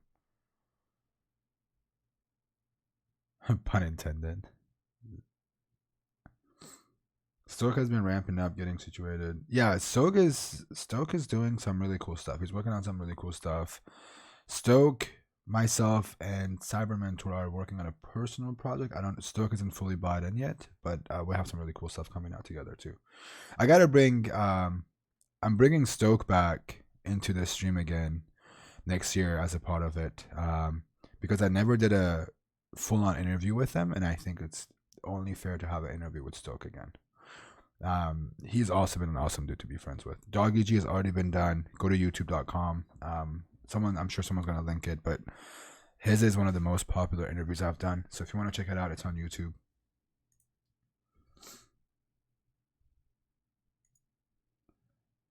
Fisher could be another one. Nafi doesn't. I mean, he does want to come here, but he's traveling, and he said yes, but never given me a hard commitment. So it's gonna be hard to get him. I think someone linked the video for the dog EG.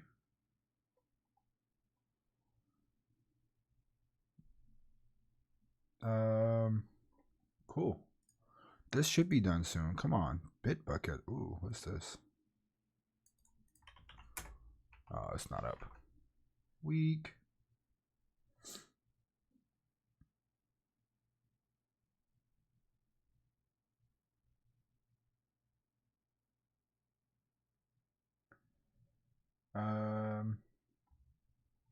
Why is this segment so long is what I don't understand. Thank you for the follow. I appreciate it. Z Shano, definitely. Z Shano and I are doing something. Hopefully. There's a lot of stuff happening in 2020. Z Shano, though, is going to be a big part of it, hopefully. I don't know if he's watching this. Sean, if you're watching this, I hope we're still on. We're still on, but, you know, very excited for the stuff that we've talked about. Interesting conferences in Europe for beginners. I don't think the conferences matter who the target audience is. Like, it doesn't have to be for beginners, but Black Hat usually has some really good talks. There is a Portuguese B-side that I can't think of. I think it's maybe Lisbon. I could be wrong. That's a really good one I've heard. There's one in the Hack in the Box conferences are really cool. Troopers in Germany is really cool. Sean's doing great. I've been talking to him back and forth.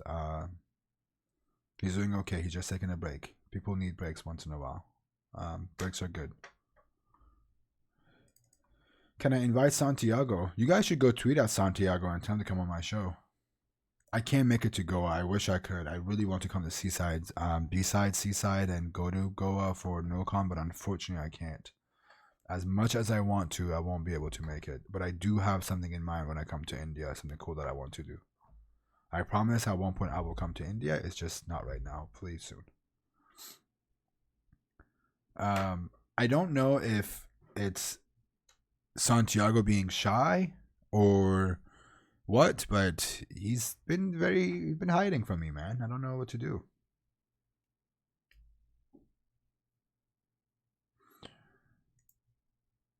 So hopefully I can get all these folks. I have a good list that I'm gonna bring some people back again, maybe different this time.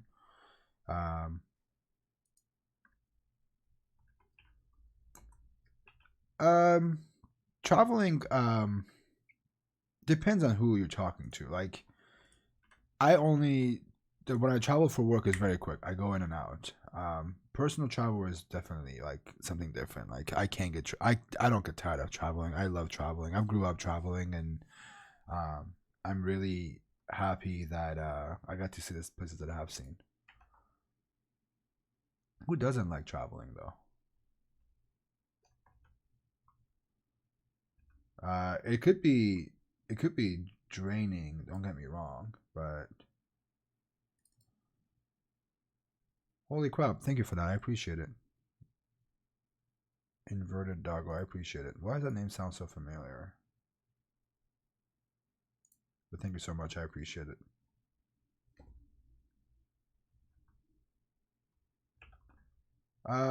So while this is still going, I'm gonna do one of these.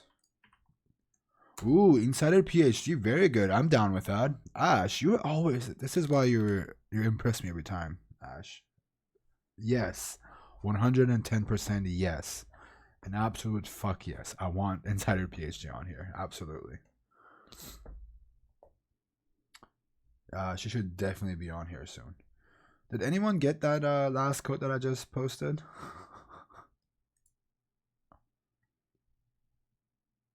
What is happening to my chat? Holy crap. Thank you for the giveaways, guys. I appreciate it. Haha, nice. Yassine. Oh my god, you guys are the best right now. Hold on, let me write these down. Alright, hold on. We're doing suggestions on guests for NahamSec in 2020. Let me write these down in my handy dandy book that I have. All right, so we are going to have Geek Boy for sure. Insider, PhD, Albino Wax. I hope I didn't butcher his name. Who else? Yassine, hell yeah. I love Yassine. He's such a good dude. Nafi hopefully will commit. Zayed hopefully will commit. Zishano and Stoke hopefully will come back because I've never done a proper interview. Haddix is up to him. He doesn't have a Sunday open, so it might be hard to get in, but absolutely I would love to have him. Cybermentor has already been on here. Live Overflow could potentially be on here, but I don't know if he would be okay with the bug bounty thing. TCM I want to bring in, but I don't know if it'll work. The gentleman, he has already told me he's wanting to come on here, so he would definitely be one. Ayub is a maybe because I don't know, like, I don't know if he wants to come on here. I've seen him on here before a bunch, but I don't know if he'll be willing to join. Ed Overflow, I've asked him a number of times. He is not comfortable. I think it's mostly because the live thing isn't easy for everyone. It's really, I don't know what it is. I don't want to put words in his mouth, but I've already reached out to him, and yeah, I don't know if it's gonna happen, to be honest. But it's just some really good ones. Random Robbie, I've reached out to. He didn't really show that much interest. He might have been just busy. Patrick Fehrenbeck, he's definitely gonna come on here. Yobert and Mikhail, both co-founders of HackerOne, are hopefully coming on here. That is a 1 month for Pentester Lab, yes. Rohan would be pretty cool to bring on. He's been making a lot of noise. But also think about it. I'm a bug bounty hunter, so I want to bring bug bounty hunters on here. Someone should. Well, that's why I'm doing the QA, right, Ash? So I can do that. Orange Sai is going to be hard to bring on. I don't know if you'd be willing to do it.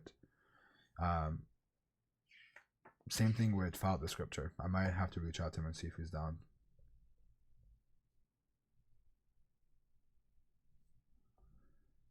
I already did Tommy. Yes, he was one of my earlier guests. No, I might do it the first week of the first interview I do. I might do my own QA, to be honest.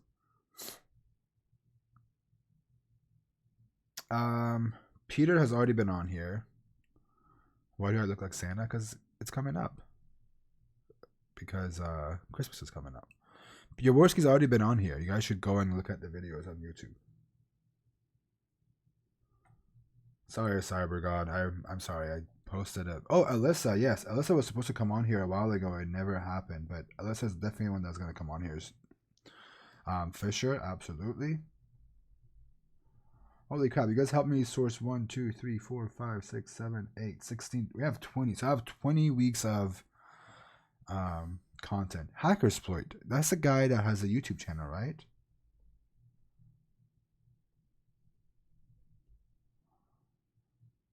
Disturbance would be cool to bring on. Hack Luke, he's in APAC. I don't know what he's doing. It's going to be very hard to make him come on this with the timing. Time zones are very, very hard to figure out. Someone already clicked that link when I posted it, chat. That's probably why. You gotta be quick. You gotta be very quick. When I post one, you guys have gotta be quick. Like, you gotta be quick right now and grab that link as I posted it.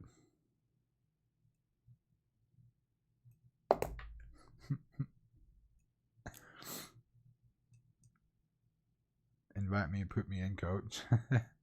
Are you guys really claiming these codes that quick? Oh my god, you guys are way too quick. Who claimed the last two? Who claimed the last one? Don't make me go look for it. Just tell me who claimed it. So I know who's claimed one so far. You guys are way too quick. That's awesome, though. Oh my god, were you at Jackson's B-sides? B-Pit? Holy crap. Never expected anyone needed to remember me from one of their cons from last year. Holy shit. That's awesome. The shadow brokers. That's cool. Thank you for watching. That's awesome. Tell me the best dad joke. I will tell you what you're asking.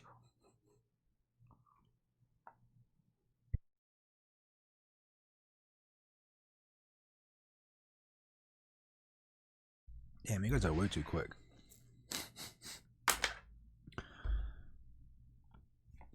All right. What's going on with Meg? Meg is still going on. And it's time to bring in our guest.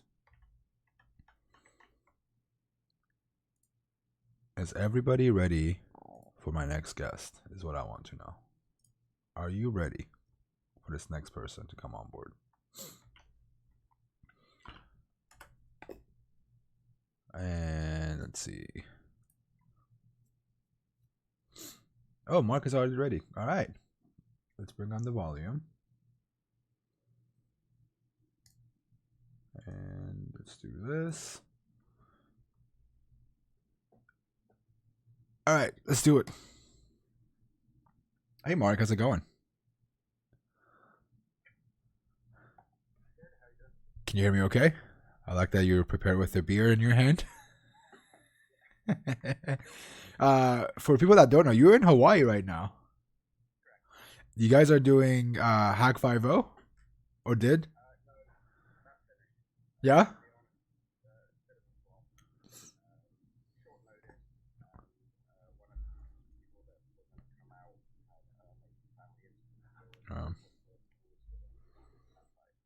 I hope so too. For those of you guys that are watching and don't know Mark, Mark, he used to go by a different name back in the day. It was Security.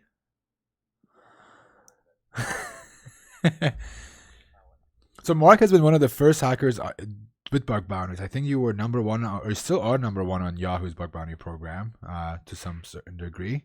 And you've been around the industry for a very long time prior to hacking with bug bounties. Tell us a little bit about yourself. How long have you been hacking for? How'd you get into it?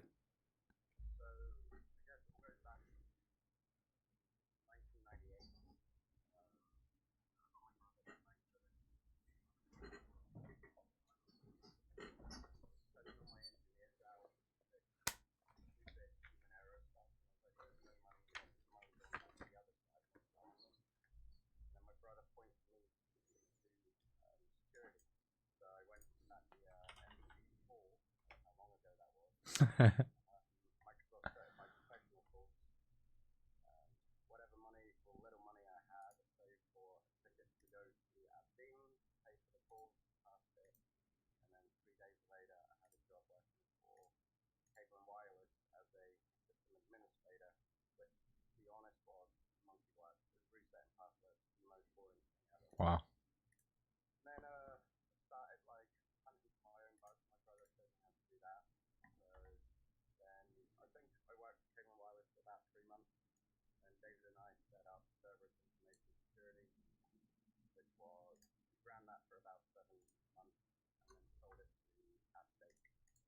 Nice.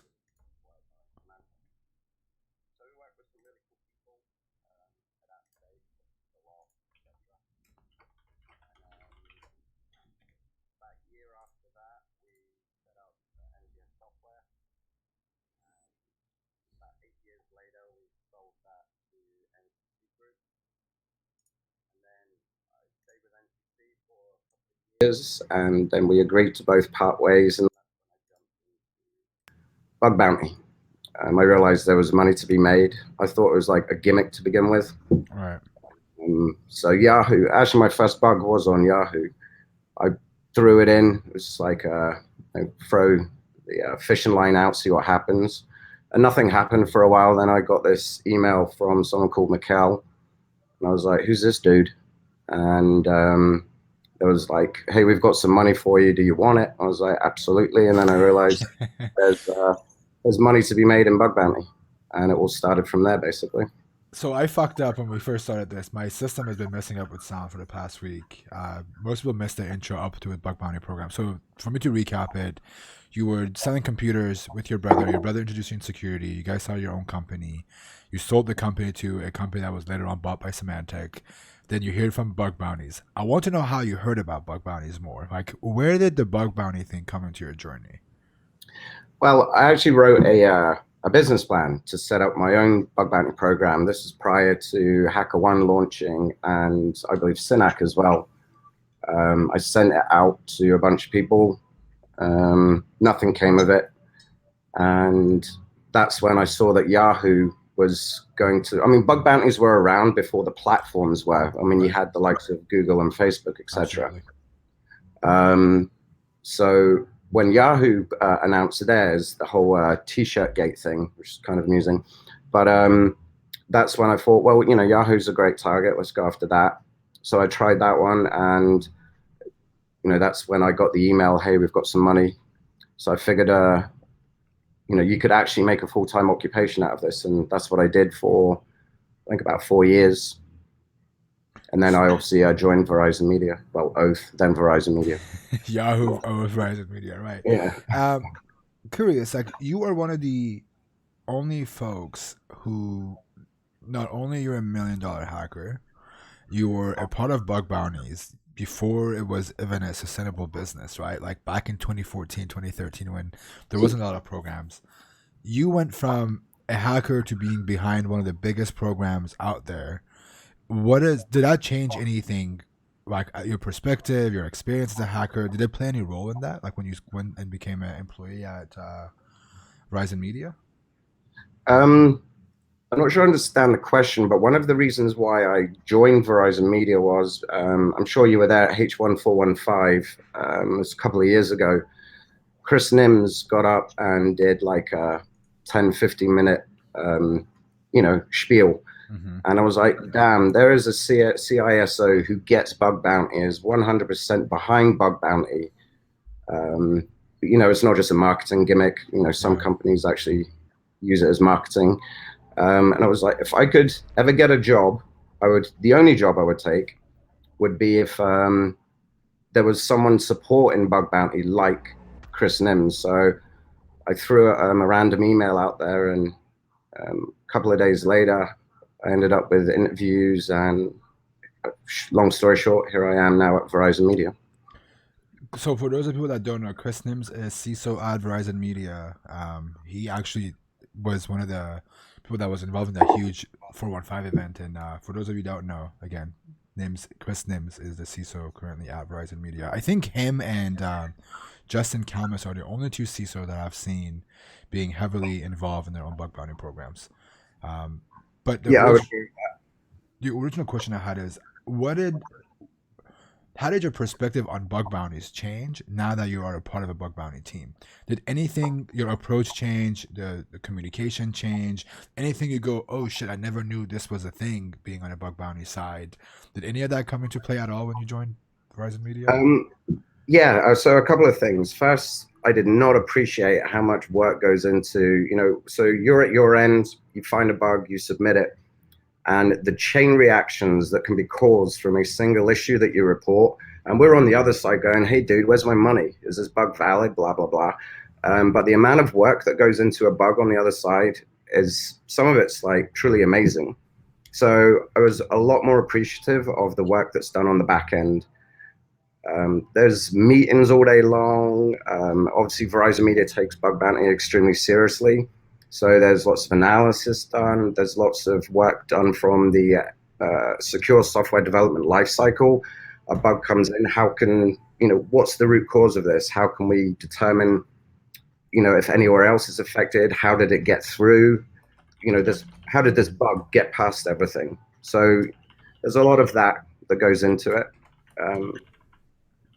Yeah, it was a big eye opener. But then also, there's the aspect of, and I'm just going to be honest here, there's the corporate mentality, and then there's the bug hunter mentality. So I think what I've been able to do is share some of that bug hunter mentality with Verizon Media, which has possibly changed how some things are actually looked at from an external perspective. So any decision making that might take place, you know, we now have a voice inside saying, wait a minute, you know, that's not cool, or that's friggin' awesome.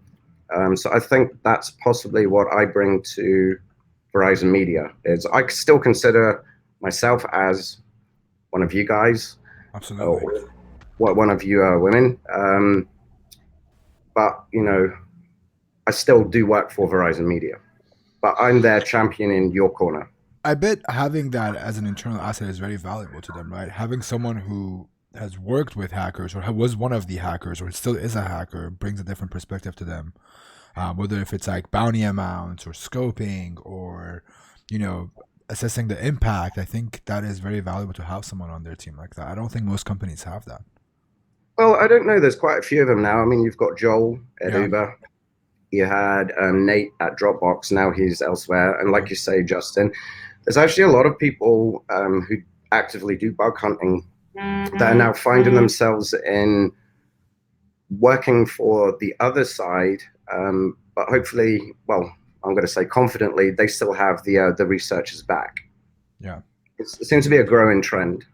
Yeah, I think it's very valuable to have these kinds of folks that understand the entire business model and the value in working with hackers to advocate for them. And I think Verizon Media has been a huge change in their program since they've became tighter with their team, having hackers on their team. I think it's been very very valuable. Um, but let's jump into you as a hacker. We don't want to talk about your work too much. I want to get to know you a little bit more than anything else. Again, you have extreme amount of knowledge. You've been around probably you've done hacking more than anybody else that we have had on this show so far. The I think biggest I'm thing. probably, I want to say I'm the granddad of bug bounty hunters. I'm fastly approaching 50. Holy shit! Really? I didn't know you were pushing 50. I thought you were like 38, maybe a little bit 40. Yeah, well, I'm 47, so next year I'll be 48, Wow, obviously. good for you, man. You Yeah, don't look that old. Good for you. yeah. It's a You're young Heineken. at heart. It is a Heineken. All right, let's talk about hacking, man. One of the biggest thing I do during this stream is Recon. What is Recon to you, dude? Like, what does Recon mean to you? Okay, this is going to be an extremely short conversation because I am very manual. Yeah. Um, uh, yeah, Recon, I suck at it. I'm just going to say that right now. So, in most of the live events that we'll go to, I really don't have a recon list. I'll go after the core assets, and then I will go through burp history. Well, actually, the target, and then I'll look for any hosts that have like automatically appeared, and then I'll start rifling through them. I do use Sublister, but everyone else is using it. Right. So whatever hosts I pull out of that, I already know that everyone else is already all over that. But I feel so. I mean, go back to H1415, the one we were talking about. I specifically focused on mail, and I managed to get 3 SSRFs in that, which was great. I mean, they were the weirdest ones I've ever found, but they worked.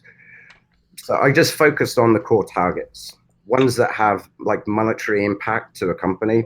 That's not to say like a remote code execution on some weird domain.yahoo.com doesn't. Right. But it's all literally down to my recon sucks, so I just play on.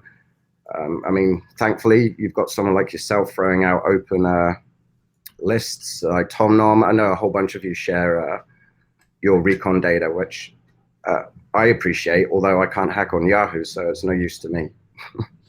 Well, besides Recon, like it doesn't always have to be. You said you do Sublister and you pull a list of domains. What's next? What do you do after you have 30 domains for this company that you have found with Sublister?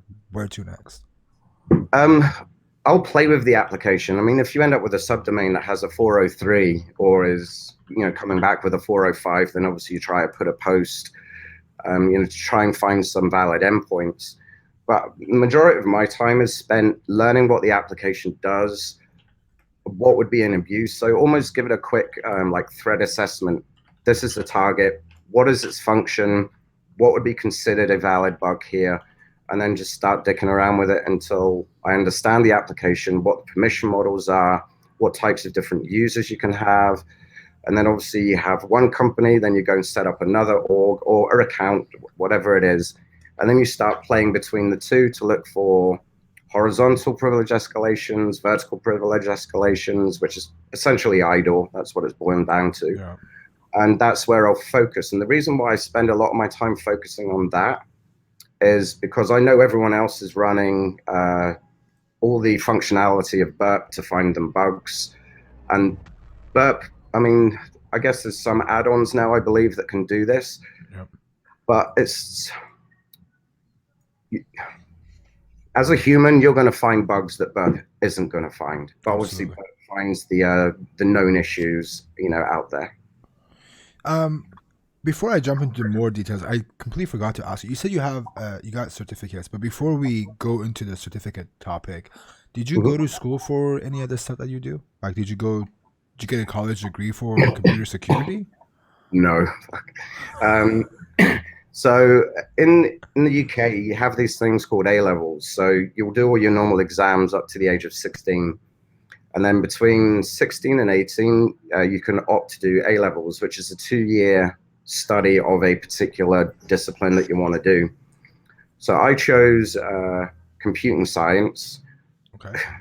And so that taught you programming, etc. It was the most boring class. I hated it. I didn't get it, didn't understand it.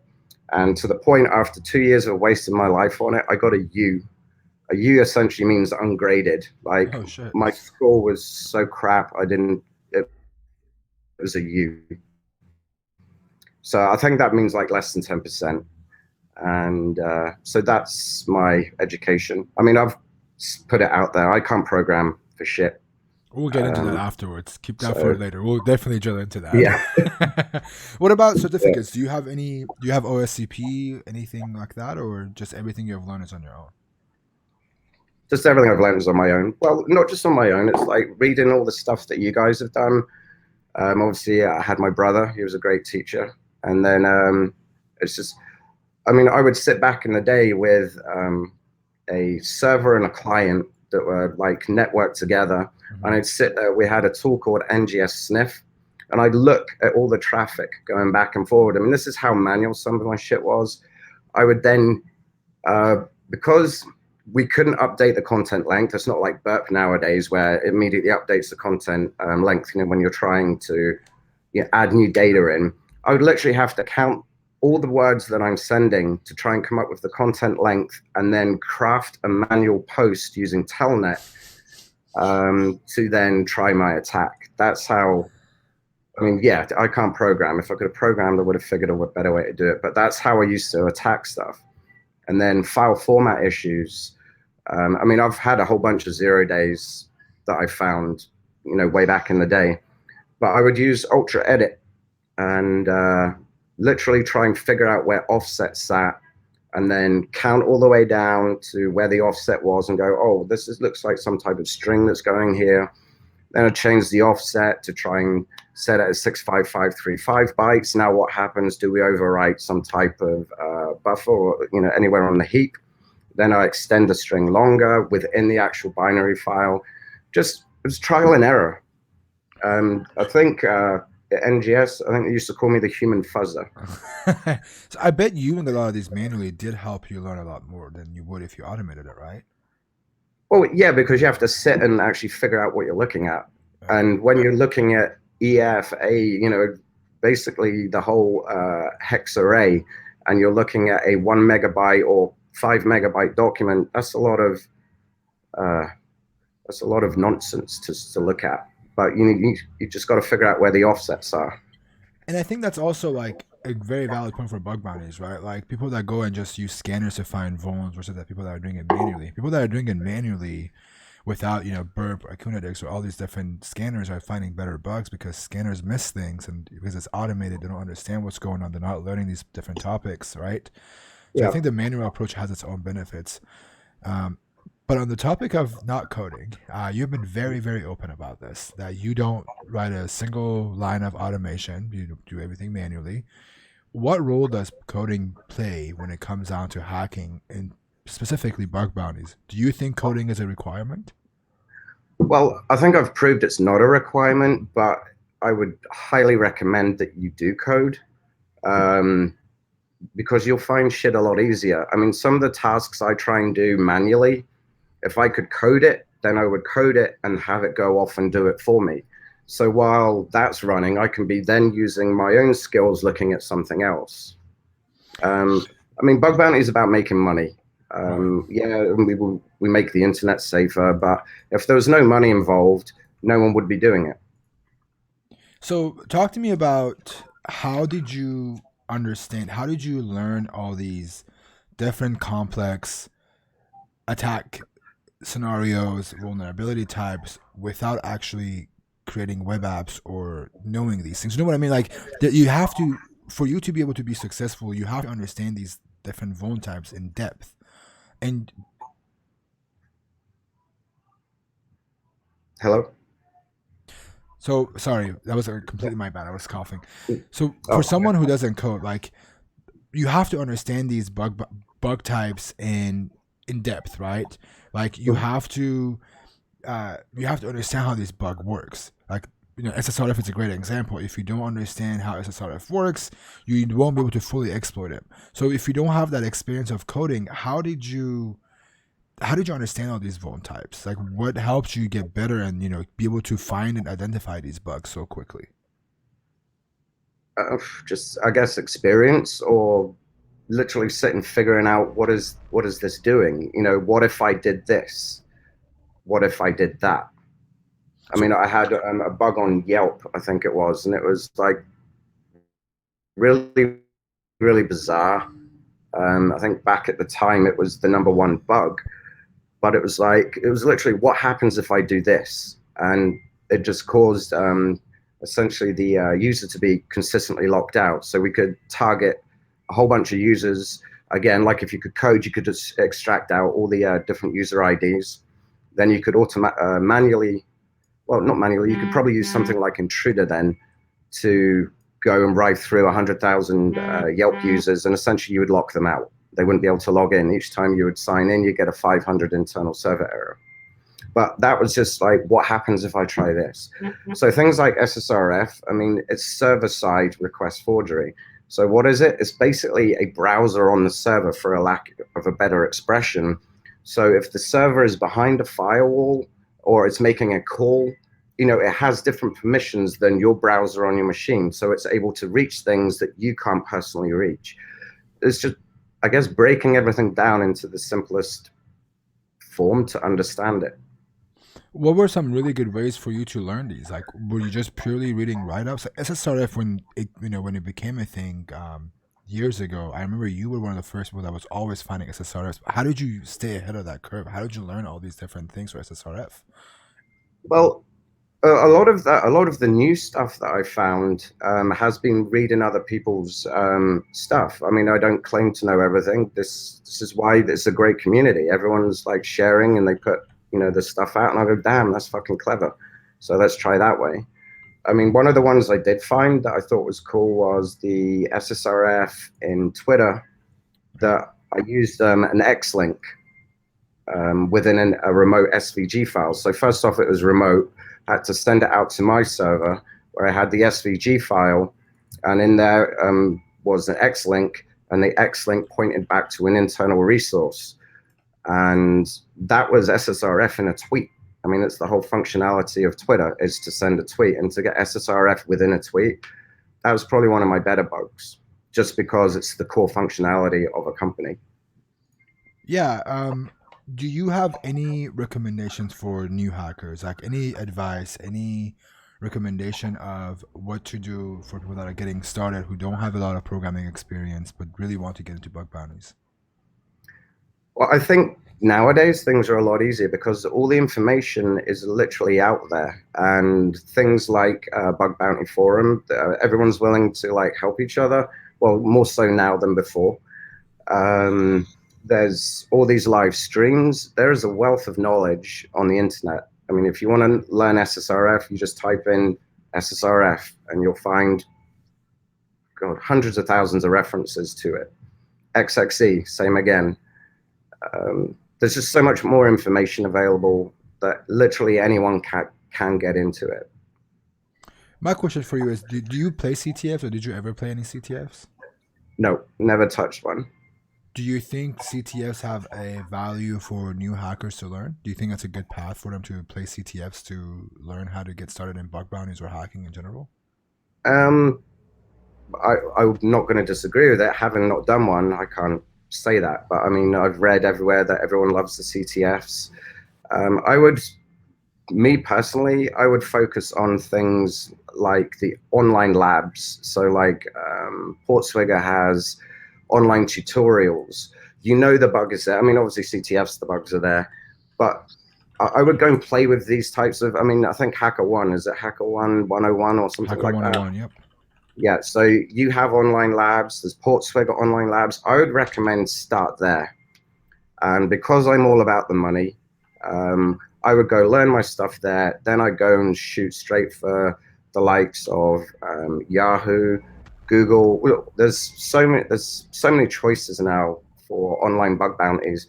Then take your new skill sets that you just learned. If you just learn XSS on the HackerOne or Portswigger, then go and try for a couple of weeks. Go mess around using your new skills that you just learned about what is XSS and how do I exploit it.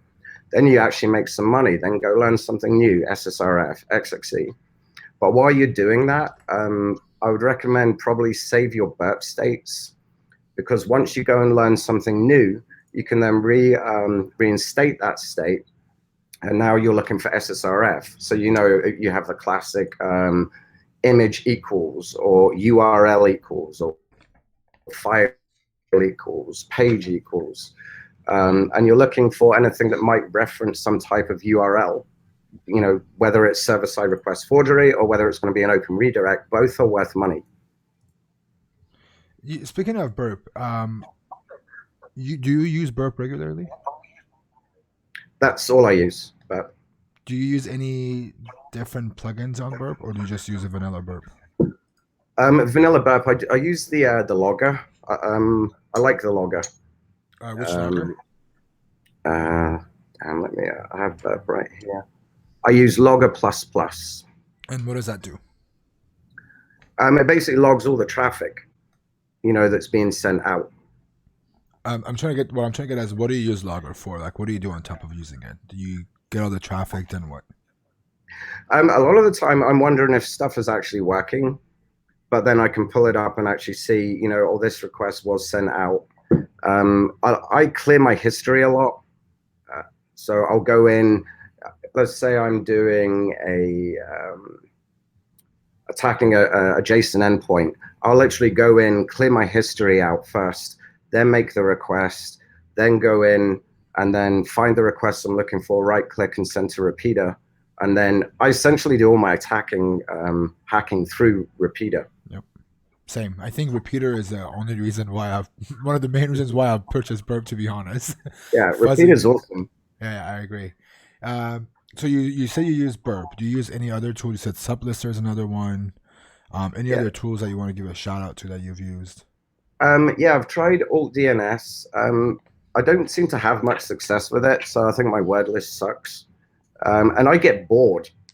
So I'm like sitting there and Alt DNS says it will complete in 7 hours. I'm like, fuck this. So I'll just close it down. Yeah, I'm not very patient. I just want to get on with stuff. I mean, that's probably one of my downfalls, is I'm not very patient. And I'll use DIR Buster, Okay. you know, for like brute forcing. But a lot of the time I'll just use Burp's own built-in word lists just to get some quick endpoints out. Cool. And then do you you're still hacking, right? Are you allowed to hack while you're at work? Yeah, I got permission to do it as long as it doesn't conflict with Verizon Media's like business lines, which is, you know, an obvious thing. How does that work for you? Like with life, work, and balance. Like you have to do. You're working full time. You're hacking. You have family, fun. You know, take time off. How do you balance that? Are you hacking whenever you feel like it, or are you hacking certain amount of hours a week? How does that work with right now that you have a job? To be honest, I haven't had much hacking time. Everyone's keeping me busy on Verizon Media stuff. And then by the time I'm done at the end of the day, I'm like, I don't even want to look at my computer. I definitely understand that. How did it work when you were doing this full time? So you're $1 million hacker. Like, How did it work? What was the routine like? Did you just wake up and did it whenever you feel like it? Did you treat it like a full-time job? How did you do your hacking when you were full-time? I had no discipline out of when I was doing it full time. It was essentially, what's my bank balance like? Okay, I need to go make some money. I used to treat bug bounty like an ATM. I Wow. shit, I need some Heineken money. I better find a bug. I've heard stories of you going dark for like 2, 3 days at a time, just locking yourself in a room and hacking. Is that true? Yeah, um, I'll get that itch. I mean, me and my brother used to. This was back in the good old days. Like I think we did. It was easily 72 hour stint. This is back when we had Cerberus and we had our first office, and we just sat there and hacked the shit out of Oracle, anything we could download at the time that was being widely used. And we did it for like literally 72 hours. And I think we had an interview happening like the following morning. And me and my brother just fell asleep on the floor. And so this interview took place, and we're just like, yeah, whatever. That's great. So what was the so what was a work-life balance then? You just had fun, and whenever you needed money, you would go hack, and that was purely the motivation and your discipline. What, back at Cerberus or No, like back now? when you were doing bug bounties full time. Oh, full time. Yeah, it was just I would I think when you do it full time, um, you go and you can have a really successful shot at it, and you go, damn, in my head, I think I've got about 40, 50 grand coming, so I can take, a week off or something. Other times, I mean, everyone has those periods where you don't find dick, despite how hard you're trying. Right. Just for some reason, you just can't find anything. There's been lots of times I wanted to throw my laptop at the wall. Um, and but then you just step back, go do what you want to do. Just don't even think about computers, and then come back to it. And then the things you were looking at suddenly become a lot more clearer. And bam, you find the bugs that you just spent all last week looking for them. You couldn't find it, and then suddenly you go back and they're just dropping out. So tell me a little bit about. So obviously, again, you are a $1 million hacker. You have been doing this for a very long time.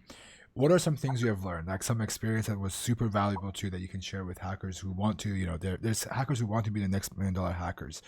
Is there anything you have learned that you could share with the people that are listening to this either right now or later on YouTube? Things that you learned, maybe you wish you knew earlier about before you started in bug bounties in particular. Um, Anything with time management, self improvement, learning, impact, anything that you could share to help hackers kind of understand like the process that goes into becoming a good bug bounty hunter. I think I would use one word: perseverance. And I think that's more applicable to myself, probably more than most, because I can't code. My recon skills suck. I mean, I'm not going to sit here and say, go off and learn all this, because otherwise I would have went and learned recon, and I haven't. I just feel every time I'm trying to learn a whole new methodology, I'm not actually actively bug hunting, which has cost me money, where the actual real reality should be I should spend a lot of time on recon, because then I'll have a lot more to look at and make way more money. So I'm not really a very good teacher in that regard. I'm stuck in my old ways, and it's just the way I am. So let's break this down a little bit more then. Mhm. What do you so you obviously getting to $1 million is very hard. What helped you get to $1 million? Was it that you were always looking for high impact vulns? Was it that you focus on one target? Was it that you recognize a pattern and you keep looking after that pattern? Like, what was it like to get to that million? Well, like I was saying earlier, I would focus on things that Burp isn't going to find or wasn't going to find back in the day. I'm sure there's extenders left, right, and center now that will automate a lot of what I used to do. But I wouldn't go looking for your SQL injection. I think I would go looking for XSEs, SSRFs, a lot of IDOR. And IDOR, I think sometimes is underrated, but a lot of IDORs can be as impactful as some of the other bugs out there. Because if you are, my thing was to always get UID equals 1, just to make things easier. Like if you can get user ID 1 or whatever now it's going to be GUIDs, etc. But essentially going for the admin account. Once you had admin, then you're into PII, GDPR, now CCPA. That would be like on a Yahoo program, that would be a $15,000 bug because you have access to everything. So those were the types of issues that I'd go after. I had a lot of success with Gemini. I had a lot of success with Zenefits. And again, all idols. And one of the ones that I used to find a lot of was, and Gemini was also like vulnerable to this a lot, was, I think you now call it mass assignment. I was reporting bugs before mass assignment was even out, which was you make a post request, then post is always going to be a creation. I'm creating a new account. So you'd send that across, and then in the response, suddenly you'd have an ID value, or you'd have other like fields that were set by the server. So then what we'd try and do is make a put request, but then other post, but this time I'm going to add the ID in. So even though I'm doing a create on the server, it would receive the ID and go, wait a minute, there's this ID. Okay, let's just override it. I don't know what happens on the code on the backend side, but it seemed like developers were relying on the fact that because we're not sending it across, we don't need to check the security part of it. But the fact that we are sending it across, it's like, they totally ignored that. So now we're out, overwriting that value. So I had a lot of success with those types of attacks. And the same with put, like so post and put. It seems like you're pretty much understanding what this company does and what's the absolute worst thing, like PII being a great example of it. And you're going particularly for these bug types to maximize the amount of money you make. You do less to make more, pretty much. Well, so if we take Gemini as an example, what is Gemini? It's an advertising platform. So to be able to manipulate other people's adverts, change their cost per click to something extortionate, or just to, find out, hey, so I am, let's say, I am Walmart, and then we have Target. Now, Walmart is doing a huge Christmas blast, etc., everywhere. Now, if I was Target and I could determine what is Walmart doing their cost per click, I can try and outbid Walmart on everything. So my ad is placed, Target's ad is now placed higher than Walmart. That's a bad bug, because the whole idea of cost per click is to bid. It's an auction, and to have access to that type of data. So, looking at Gemini, what things actually matter when it comes to companies advertising. So again, you are just truly understanding this business model for you to find these bugs. Like, you've studied what this company is supposed to do, and you're doing exactly the opposite, like doing the thing that it's not supposed to do and finding wounds. And it sounds like the business model, understanding it, I think it plays a huge role. And I think it does from impact statement. Now, I see a lot of bugs come into Verizon Media. Okay. I can see the impact there, but I wish some researchers would sit and spend a little bit more time and explain, why is this a bad bug? Because remember, when you submit that bug, it's got to get through a lot of people before it actually gets paid out. So if you can make your impact statement more detailed, it makes everything a lot easier at the other end to determine what bounty you're going to get. So what would be a good way? I wanted to make it clear for people that are new, what should be included in the impact statement for a report, especially when it comes to Verizon Media? Okay, so how can we do this? Let's use Gemini again, and we're just going to keep it on an IDOR type situation. So you found this bug, and you can access this type of data from another advertiser.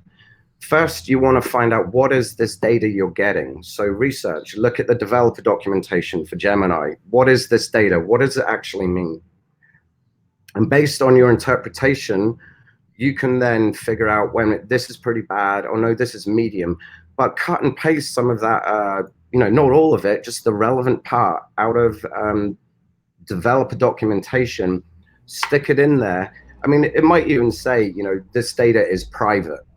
And if you can then quote that and then show impact, why you getting access to this data gives you a competitive advantage, or it's some type of financial leak, then apply that into the impact statement. Impact statements are always going to be your interpretation. I mean, everyone's going to say my bug is critical. You see that a lot. But explain why it's critical. Why? Yeah, I think impact statement is your one chance to make a case for your bug. Exactly, 100%. Cool, that's really helpful. I think a lot of people that watch the streams do want to hack on the Yahoo program or Verizon Media program now. So hearing this from you, it's really awesome, man. So I appreciate you sharing all this knowledge so far. Cool. No problem.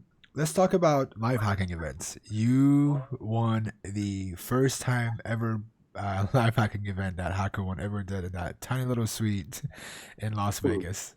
That was cool. I enjoyed that. How did that make you feel, man, to be the first to ever win a live hacking event? Like awesome. I mean, you have to like go back to that was the early HackerOne. So yeah, it was fantastic. Obviously, it was an honor to win that. But now you see these huge events that are going on, like huge showcases, and winning one of those events. So to all the other MVHs that have like progressed through the year, it's an astounding achievement to win one of these belts at. Especially nowadays, these live events are huge, and the competition is far greater. So I possibly won mine because there wasn't so much competition. I think though, like there was enough people in there, but I think you were just going in very hard and just hitting all the right endpoints and all the right vulnerabilities to win that. But how does it now being on the organizing end of this? You've been you won the first one. Now you're a part of one of the most recurring companies that does a live hacking event. How does that make you feel to be a part of that? Well, it feels awesome, and it's great that I have an awesome team to work with. I mean, Flying Toasters, Chris Holt, he's all over the live event stuff. He's fantastic. And then we have a great boss, Sean Porras. So we have a fantastic team. And obviously, Mac Staples now has joined Verizon Media. For those who didn't know, Mac used to run the Zenefits bug bounty program. Very awesome, dude. He's actually very active on the Discord channel I have for the streams. He's one of the people that answers a lot of the questions. So big shout out to Mac, aka Cold Brew. So if anyone's on my Discord channel and you see Cold Brew, awesome dude, Mac. I appreciate everything you do. Cool. So let's talk about the live hacking events specifically. You, when you do go to these live hacking events, how do you prepare? Do you prepare for them? And if you do, how do you prepare for them? If I get time, then I'll certainly try and prepare for them, like 100%. So I think one of the last ones I did was Uber in London. I didn't have much time to do that, but fortunately I managed to get a day, on the day before to hack around and try and find something. Fortunately, I found a really cool bug that ended up being a show and tell bug, so that worked out. But yeah, I managed to get like one day in.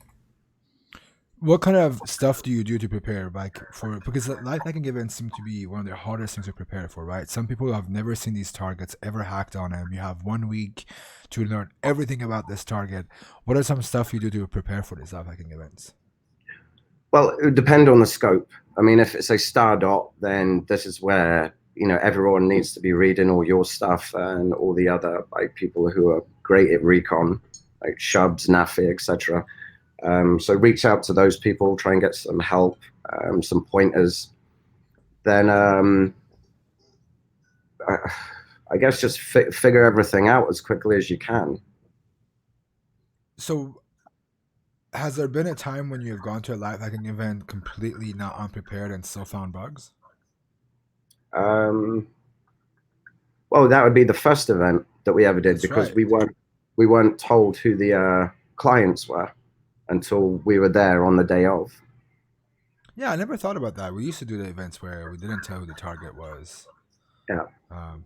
Valid point. I like it that way, but that's just my personal opinion.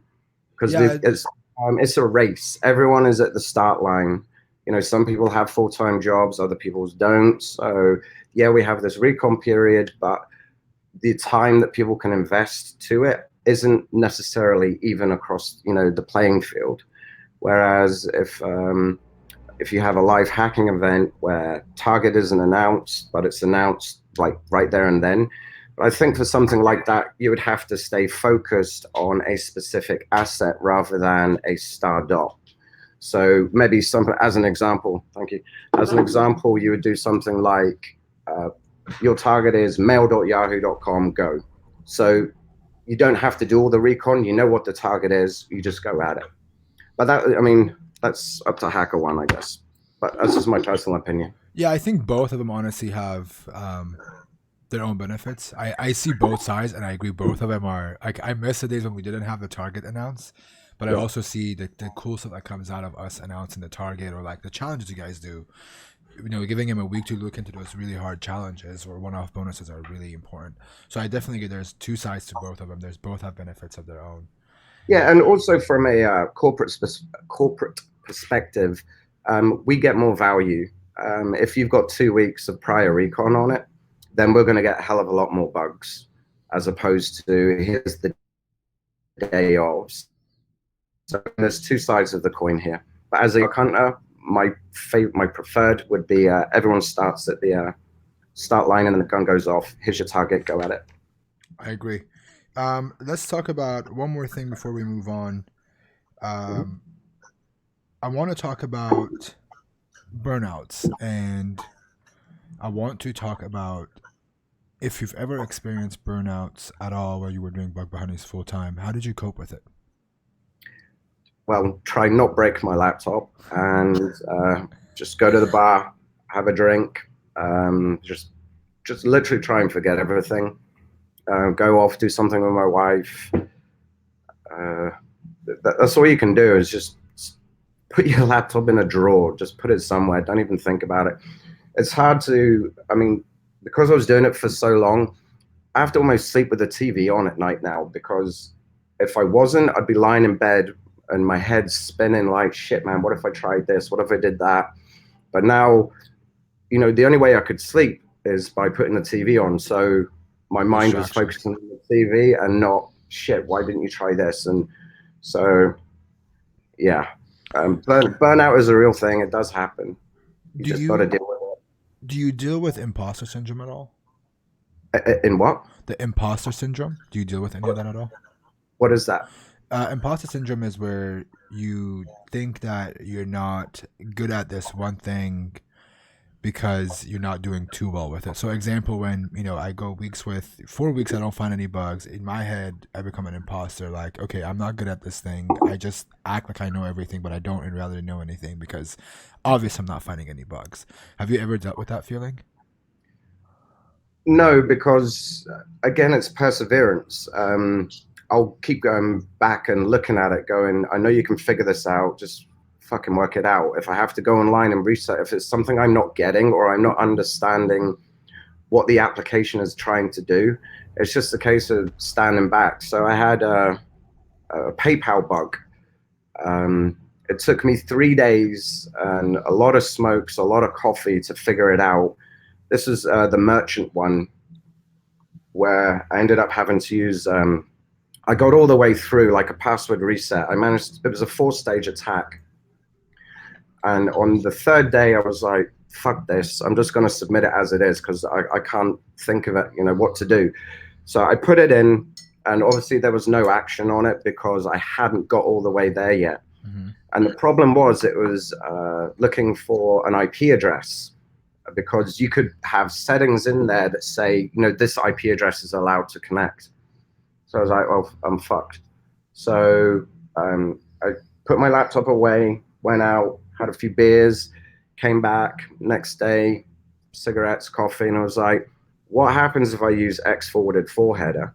And this was back in, when did I find this one? 2013 or something like that. I was like, well, let's try X forwarded 4.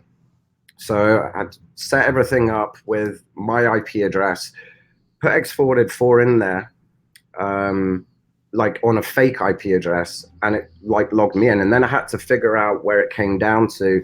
and it was essentially looking at a Class C network. So it was possible to brute force this password reset based on 255. And then I eventually submitted it, and then PayPal came back and said, yep, this is a great bug, and they had it fixed within 24 hours. Holy shit. That was an example of like being so frustrated and like there has to be a way. And I fortunately got lucky with the X-forwarded 4 header. Interesting. Do you collaborate with any hackers, by the way? We were meant to do some collaboration for the 5.0, but I don't think I have a single report that has been collaborated on. So I think the answer to that would be no. Do you think collaboration is important for bug bounty hunters? Yes, I do. 100%. Why? I mean, because let's say you're new to this, and this would go back to, say, something like Recon. You're going around, and let's say you find, hey, I've found this weird-ass domain. And for someone who doesn't do Recon, wait a minute, what is this? Global has identified. Damn, wait a minute, this thing. All right, I'm just going to leave it. I had a pop-up. I'm not going to push continue. It might cut me off. So yeah, you might find a domain and you say, hey, Mark, I found this. There's something here that kind of looks like XXE, but I don't know how to do it. I clearly know you know how to do it, but I'm just using you as an example. Absolutely. So then someone throws that to me. Now, this is where the benefit comes in. Okay, yes, there is XXE here, and this is how you do it. Now, for someone like me who doesn't do Recon, I wouldn't have known about this bug in the first place. So you found somewhere that potentially there's XXE there. You're not pretty sure how to exploit it. I help you exploit it. I show you how it's done. And then, the bounty is split. So there's two winners out of this. One, I win. I just got money for free. And secondly, you got money because you found a bug that you couldn't exploit, but now you know how to exploit it. So collaboration is a perfect knowledge transfer tool. Talking about XXCs, I don't know if you remember this actually. I did reach out to you a couple of times about XXCs when I was learning XXCs. I don't know if you remember this at all, actually, Mark. If you go through our Twitter DMs, when you had a different name, I reached out exactly about XXC. So like, hey man, like I'm trying to exploit this XXC. Can you look at this? Or it was an SSRF maybe on Yahoo. And we did this exact thing. I was like, oh, I never thought of doing these things. So it's cool to see other people's perspective on how they approach to exploit a bug or the things that they look for to identify by. And you're absolutely right, man. Like the knowledge transfer is huge with collaboration. So back in the day, I tried bbhq.net. I think this is 2015. I threw about 100 plus of my bugs up there. It was almost like it was chintzy looking. It was almost like a old Facebook looking website. But I threw all my bugs up there. And the idea was for people to like share their bugs as well, but it didn't happen. And you were I just paying people for a while, right? You were offering bounties for people that were putting up write-ups for a while. Yeah, and it just didn't work out. And I was going through, was it HostGator or something like that? And it was costing me like $400 a month. I'm like, damn, I'm paying $400 to share my shit, and no one else is contributing. So I was like, you know what, fuck this, and I just closed it down. Schmiegel's helped me a lot back at then. I'd never met the guy. And he made me a search engine for it and everything. He was cool. He was a great help, during that period in time. Yeah, I think back then there wasn't enough hackers who were hungry enough to use a resource like this. And I'm telling you, I think right now, if that site was available still and the data was available, you'd be huge. Well, you don't really need it anymore because you've got like Hacktivity. Yeah, so, absolutely. Everyone's bugs are there. And I believe BugCrowd, I think they're starting to do some disclosure. I'm not sure. Yeah, they started CrowdStream is what they call it. I looked at it today. It's kind of the same as Hacktivity, but except it doesn't have that much data. And hopefully it gets more data in there. I would love to see some more bugs on Tesla, Indeed, and Netflix to get disclosed. I think that'd be really, really cool. Yeah. All right, so let's wrap this up before I open up the questions for everybody. So the way I enter... Hi! Hey, Carly, how's it going? So the way we do, we end this is we play a real we play a small game when I ask you some questions, and it's mostly to know your experience with bug bounties. Sure. So and then the second part is I throw a random word at you. You can either throw a one word at me or a sentence at me, the first thing that pops into your mind. Okay. So the first part, let's talk about your first bug bounty program you ever hacked on. Do you remember what that was? Yahoo. Do you remember your first bounty? Yes. What was it? Can you disclose? It was 1400 directory traversal issue. Nice. So that was your first bug tab, I assume. What was your first bug bounty purchase? Damn. Probably a Heineken. I don't know. I can't remember. What was your best bug bounty purchase? My wife's H2 and my Jeep. That's right. You did buy a Hummer just recently, and you have a Jeep. That's awesome. Yeah. What is your favorite bug type? SSRF. I like those.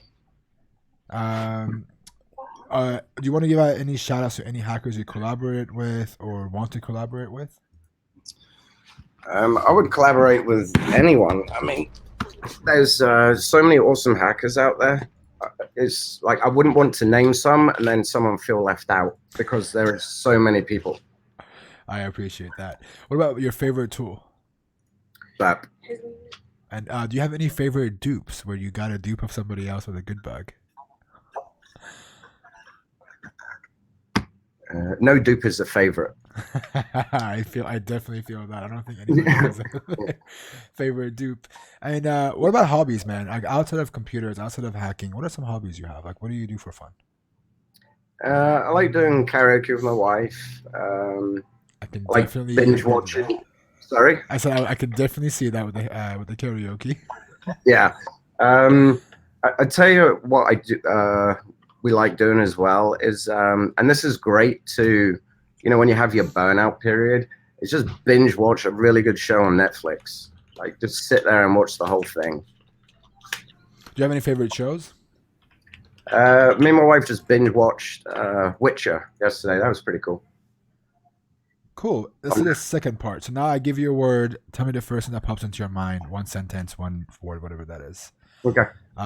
Yahoo. Awesome. Heineken. Love it. H1702. Fantastic. Ted. Love the guy. HackerOne. Awesome company. Bug Bounty HQ.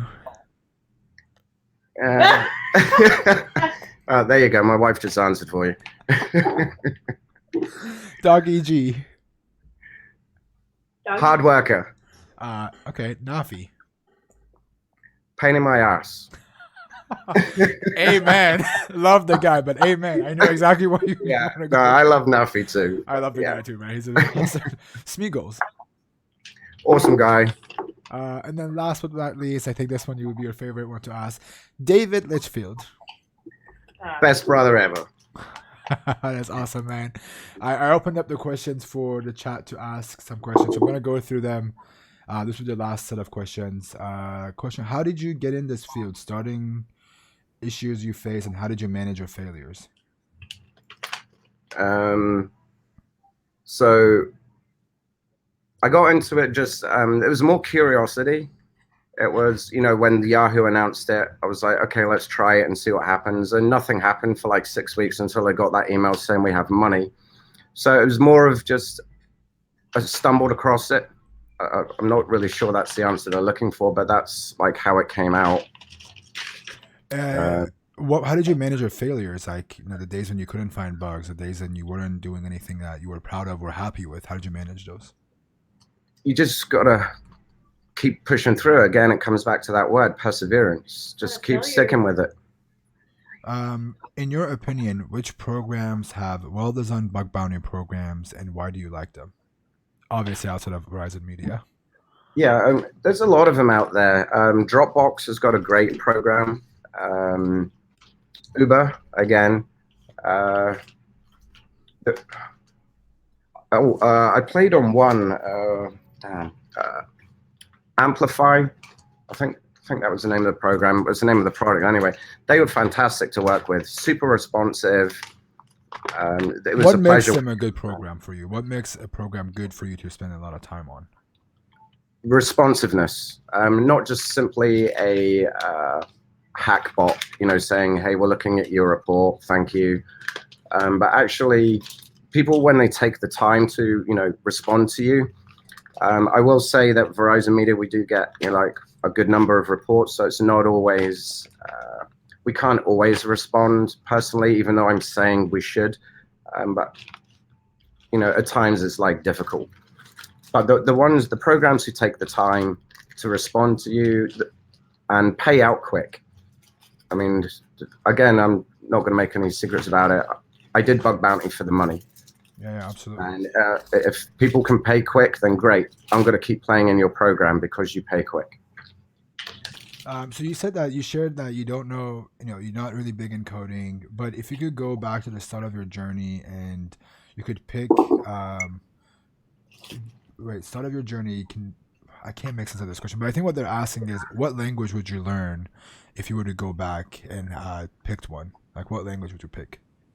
Well, I think if you go back to when I started, the program would have been C or C++. Interesting. But what would you recommend for bug bounty hunters to learn right now?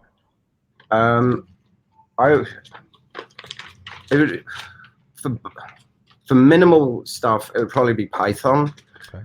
But then Java, Python or Java. Python or Java. Interesting. I like this question, Pentistical. That's a really good question. It says, do you think that setting a very concrete goal, like the amount of money you want to earn in XY months, helps you stay motivated and become a successful bug bounty hunter? Absolutely. And I did it twice. And don't just set it in your mind. Make sure you put it out there in the public sphere, because now you've just called yourself out. Like if you set your own goal and you write it on your bedroom wall, I'm going to make 15 grand, 20 grand, 50 grand. It's only you that knows about it. If you really want to get it done, put it out there, your bold statement, I'm going to do X this month. And because it's out in the public, you're now forcing yourself to make sure you try and hit that target. If you don't hit it, you've given it a good shot, but I guarantee you're going to be way more motivated because you put it out there that you're trying to do this.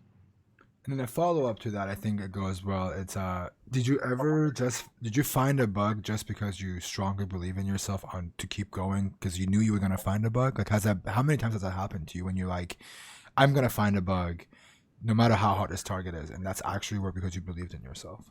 That's a really good question, by the way.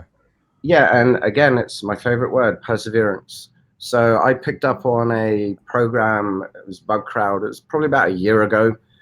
And this had been out for 2 years already, I believe it was. And I went on it and I was like, and the reason I went on it is because it's been out for 2 years. I want to try and find something in here. And fortunately, within 3 hours, I found 2 P1s. And it was basically an authentication bypass with gaining admin privileges immediately. And what kind of astounded me was it wasn't found during those 2 year, that 2 year period. This is a really good question. What was the fastest bug you've ever found? It was privilege escalation bug. And so the story, so I go, was the program was just launched. The account manager from HackerOne was actually on the phone with the client, and it had just been launched 10 minutes. And I found a bug during that call, and the bug was essentially full admin access to absolutely everything. And it was based on an error response. In the error, there was this the error message was verbose. And I noticed there was a bearer token in there. And normally you would expect that bearer token to be yours, but I started looking at it going, this is not my bearer token. Who the fuck is it? So I then noticed a internal call, and because it basically reflected back the internal call that was being made, and it was to an admin endpoint. I was like, God damn, this can't be it. So I built up my own requests because it literally gave me everything I needed to send. And I was in as like admin for everything. So that was a cool bug. It's very cool. What is your? You want to welcome to not share this back by the way. You're more than welcome to pass on this question. Highest bounty ever. Mm. The biggest single payout. With bonus, it was 25,000. Holy shit, that's pretty. That's a pretty large bounty. Yeah, thanks, Uber. Do you think that helping the community and giving them something back helps you improve yourself? Yes, and I'm going to be honest. I haven't shared a lot since bbhq.net. I don't I don't think I've got any of my H1 reports that are public. I have 2. I have 2? Yep. I did not authorize those. One is a blind XSS and one of them is something else. Oh, the blind XSS, that was in... local API, I think is what they're called. Yeah. Was it local? Yeah, that one. Yeah. Yeah, but that was just a summary. But yeah, I don't share as much. But I mean, if anyone wants any help or even wants to collaborate on something, feel free to reach out. What's the most outrageous vulnerability you have encountered with an organization that thought they had their shit together? Wow, that's a good question.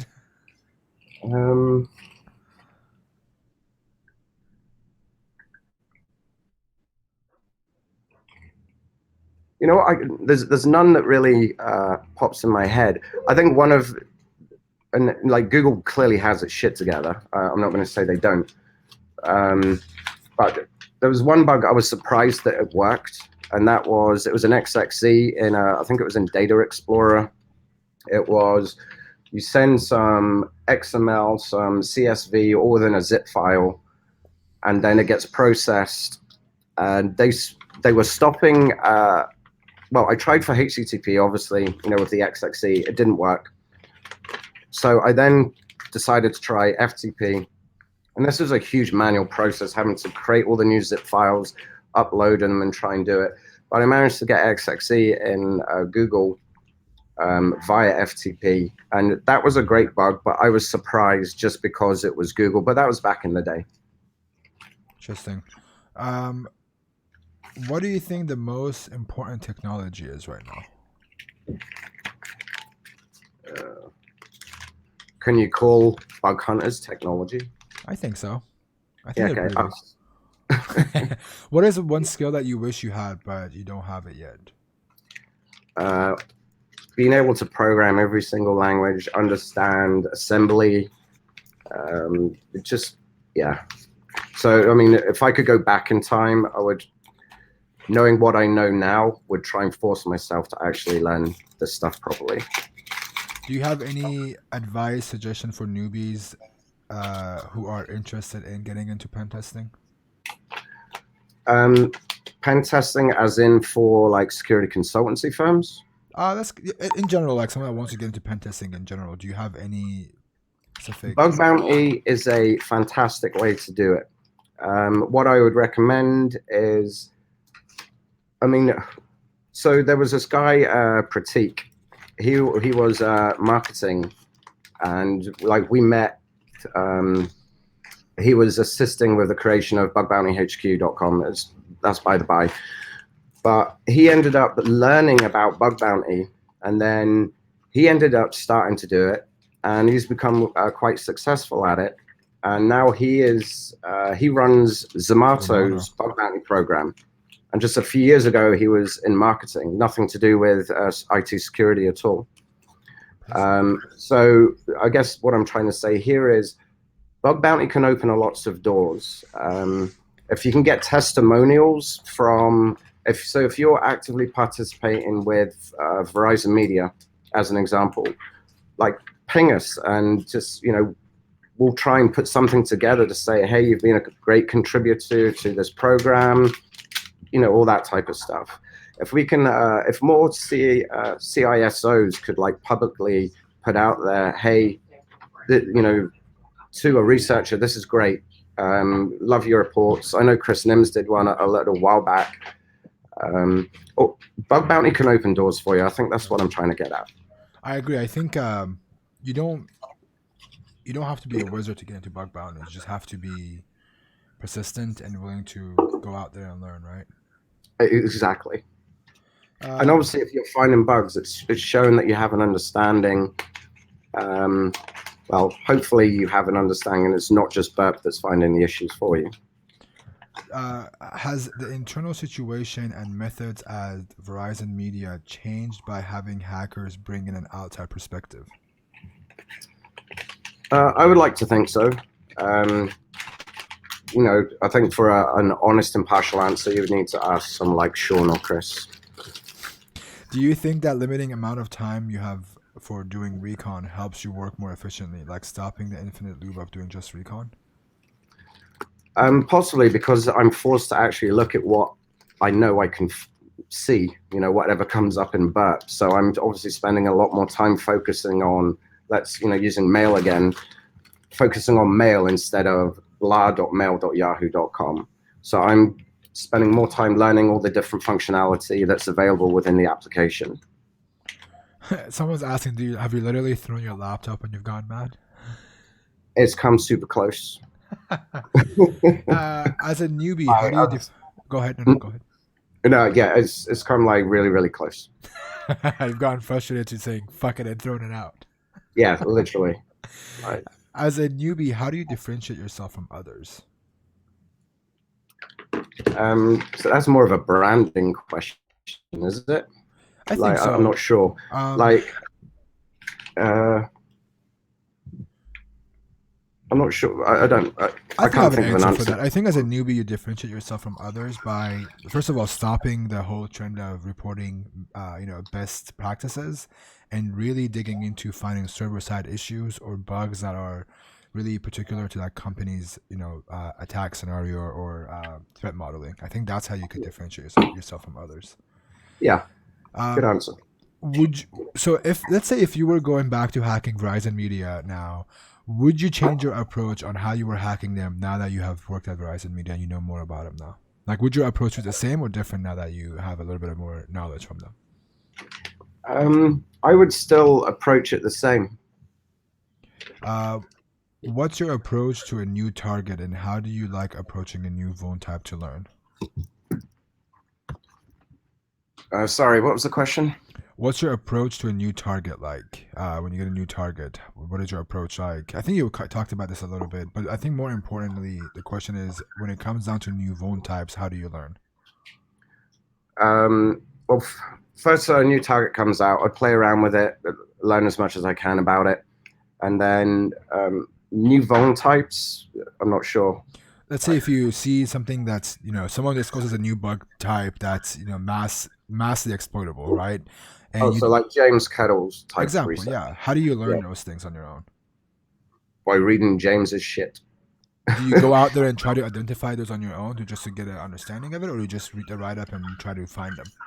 I'll read the write-up and try and find them. Does having a family help you balance your life as a bug bounty hunter? No, because a lot of the time bug bounty gets in the way of family life. Well, it used to, because it's like, shit, you're so focused on a target, you keep going, and unfortunately, I'm not very good with time management. So, my wife sometimes took a backseat to bug bounty, but that was my doing, So always try and keep family first. There's some advice. I definitely agree. I've definitely been in that situation a couple of times, so I can definitely relate to that. Was there any bugs that took you, days, weeks, or months to exploit or figure out? No, probably PayPal. That was the one that took a while. But then there's been times where I've looked at a program, then went, you know what, I ain't finding dick here. Then I'll move on and play on other ones. But then I'll jump back a month later and I'll find some issues that for some reason I didn't find earlier. I don't know why that happens, but it does happen. What qualities do you believe all high successful bug bounty hunters should share? Very good question. Sorry, what was the question? What are some qualities that you believe all successful bug hunters should have?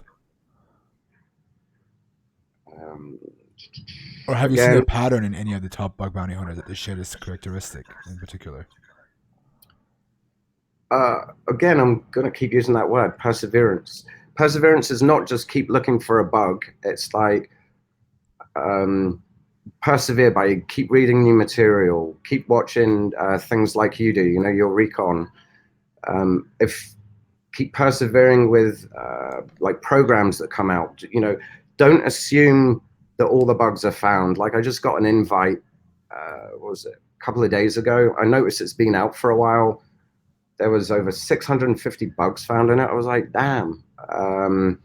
But you know what? I'm going to give it a shot and have a go at it. Um, like just don't be put off by things.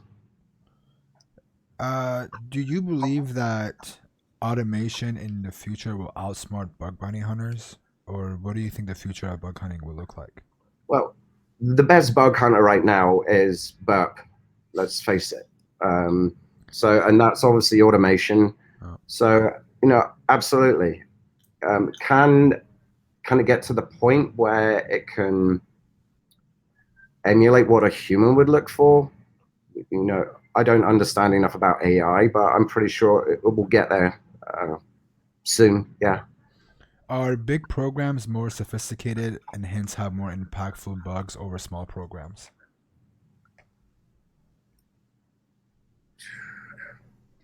No, because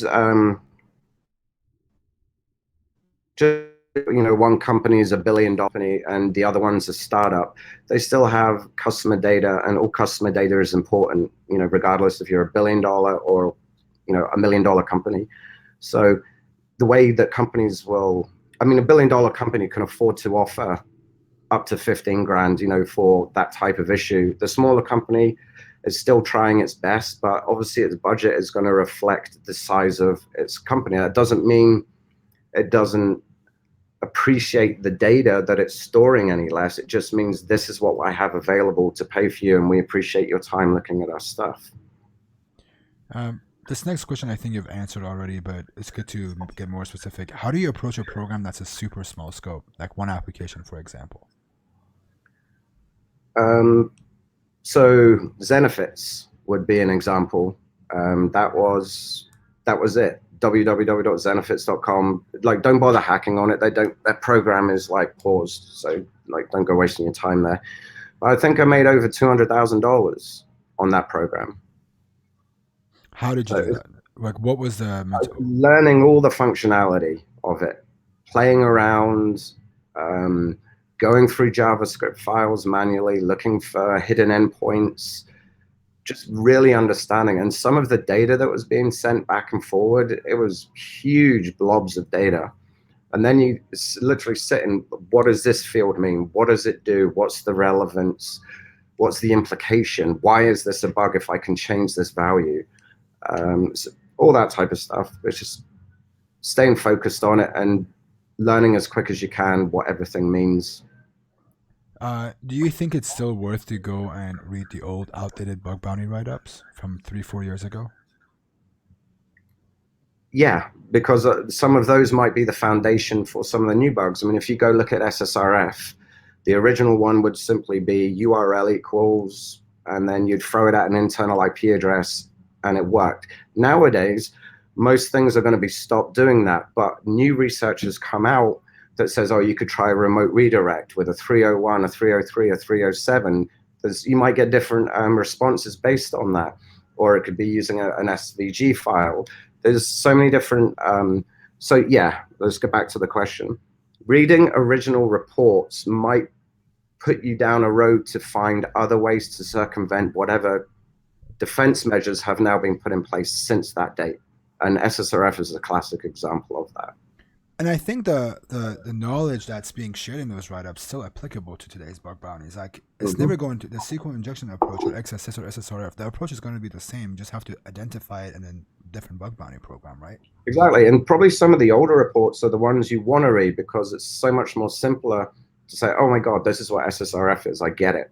because now you have these complex SSRF attacks where if that was the first report you read, you might go like, I'm lost here. I don't get it. Whereas the older ones, you're like, okay, I get what the principle of SSRF is. And last but not least, this is a question that I ask almost every guest. We call the Ash question. Ash always asks this question. Where do you see the future of bug bounties in the next 3 to 5 years? I can definitely see it growing. Like the bigger picture is going to be the crossover between bug bounty and pen tests. You know, like security consultancy firms. Once that can be nailed down, I can see that changing. How do you see it changing? Like, what do you think bug bounties are going to be like in the next 3 years? More companies, more hackers, bigger programs, more pen tests, less bug bounties. Like, what do you think? I see more bug bounty programs coming to market. I can see it getting a lot more competitive. There is only so many bug hunters out there, although it's growing rapidly every day. But I can see the value of bugs increasing because you're now, I mean, bug bounty is a marketplace. You're vying for a good researcher's time to come and play on your program. I wish a lot of these bug bounty programs, before they launch, would run simple things like do what we're going to do. We're going to run like not intruder. They're going to run scanner against you. At least run something like your own stuff before you throw it out. Then you can start upping your bounties. Why are you going to pay for something that costs $400 a month, and someone's going to cream you for like $100,000 because you didn't automate that process yourself? So bounties are going to get more competitive. That's what I'm trying to get at. I agree. I think there's going to be more programs and more hackers, but you're going to have to figure out a way to differentiate yourself and keeping up. I think that's all the questions for today, man. I really appreciate you joining me on your vacation. Absolutely. Like you've been gone on a vacation for 2 weeks, and the fact that you've taken the time to join me on this stream, I really appreciate it. It was really cool to have you on here. Thank you again for everything. You were one of the first hackers that I got to follow on bug bounties and on Twitter, and read all your write-ups when you were on a different name. So I appreciate everything you have done. You've helped me out a couple of times, and I know you're fighting for all the hackers on the program side now. So I want to say thank you, and I really appreciate you being on this stream. All right. Thanks so much for the invite, Ben. And to you. I'm sure I'll see you soon. I appreciate you being here, and we'll talk soon. Okay, mate. Thanks a lot. Bye. Cheers. Bye. All right. That was Mark Litchfield. Awesome interview. So I have 2 more pen tester giveaways, and I said I was going to give some out to the best questions. Pentesticle, dude, holy shit, you earned it. Those questions were absolutely awesome. I'm going to send you a Pentester Lab account in a sec.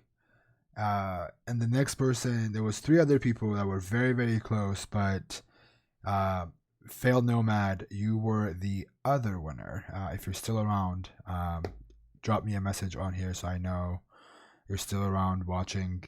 There was 2 other runner-ups, and you guys absolutely crushed it with the questions. I really appreciate all the good questions. I am NahamSec. Please understand this is a giveaway.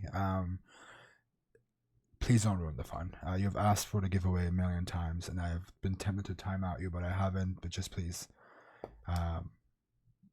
There will be more giveaways next time I get online, so I'll have more and more.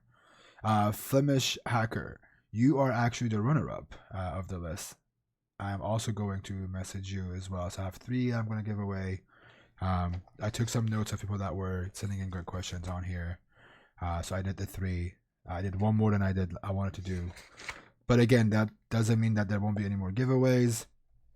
There will be, if you are not following me on Twitter, if you feel like following someone that posts a lot of garbage, feel free to follow me. I will be doing more giveaways. on Twitter this next week or so. So if you would like to participate and win, give me a follow on Twitter. Again, this is not the only giveaway. I've been doing Pentester Lab giveaways for a while. If you'd like to win, I'll be giving some away on Twitter, and there may or may not be a CTF coming out soon just for giveaways. Before I jet out for the year, I want to say thank you all for the past 5 months. It's been awesome to see this channel get built up. In just under 5 months, I have hit about 6,000 followers. We're almost there. Big thank you all for following me and being a part of these, all the awesome questions, all the comments, and spending your Sundays with me, whether it's Sunday morning, whether it's Sunday night. I appreciate it. The giveaway is done, and whoever has won, please send me a whisper on Twitch or send me a message on Discord. Again, the winners for the last 3 were Pentesticle, Failed Nomad, and Flemish Hacker. Please send me a DM. And that's it for me. I won't be going live for the next 2 weeks. The next time I will be live will be the first Sunday of 2020. I will be doing my own QA. And I just want to say thank you. If you celebrate Christmas or the holidays coming up, happy holidays. Enjoy the new year. Take some time off for yourself. There's nothing wrong with taking time off and not hacking. I know we all want to make money and be a part of this, but take some time off for yourself. Spend some time with your family. And if you ever need me, I'll be on Twitter. I'll be on Discord. All the links are down below. So thank you again. Winners, please message me. I have 3 Pentester Lab accounts to give away. Other than that, love you all. Thank you for being here. Again, I can't say thank you enough. I appreciate everybody being here. And there'll be more videos coming out on YouTube. Until next year, I will see you guys later. Peace.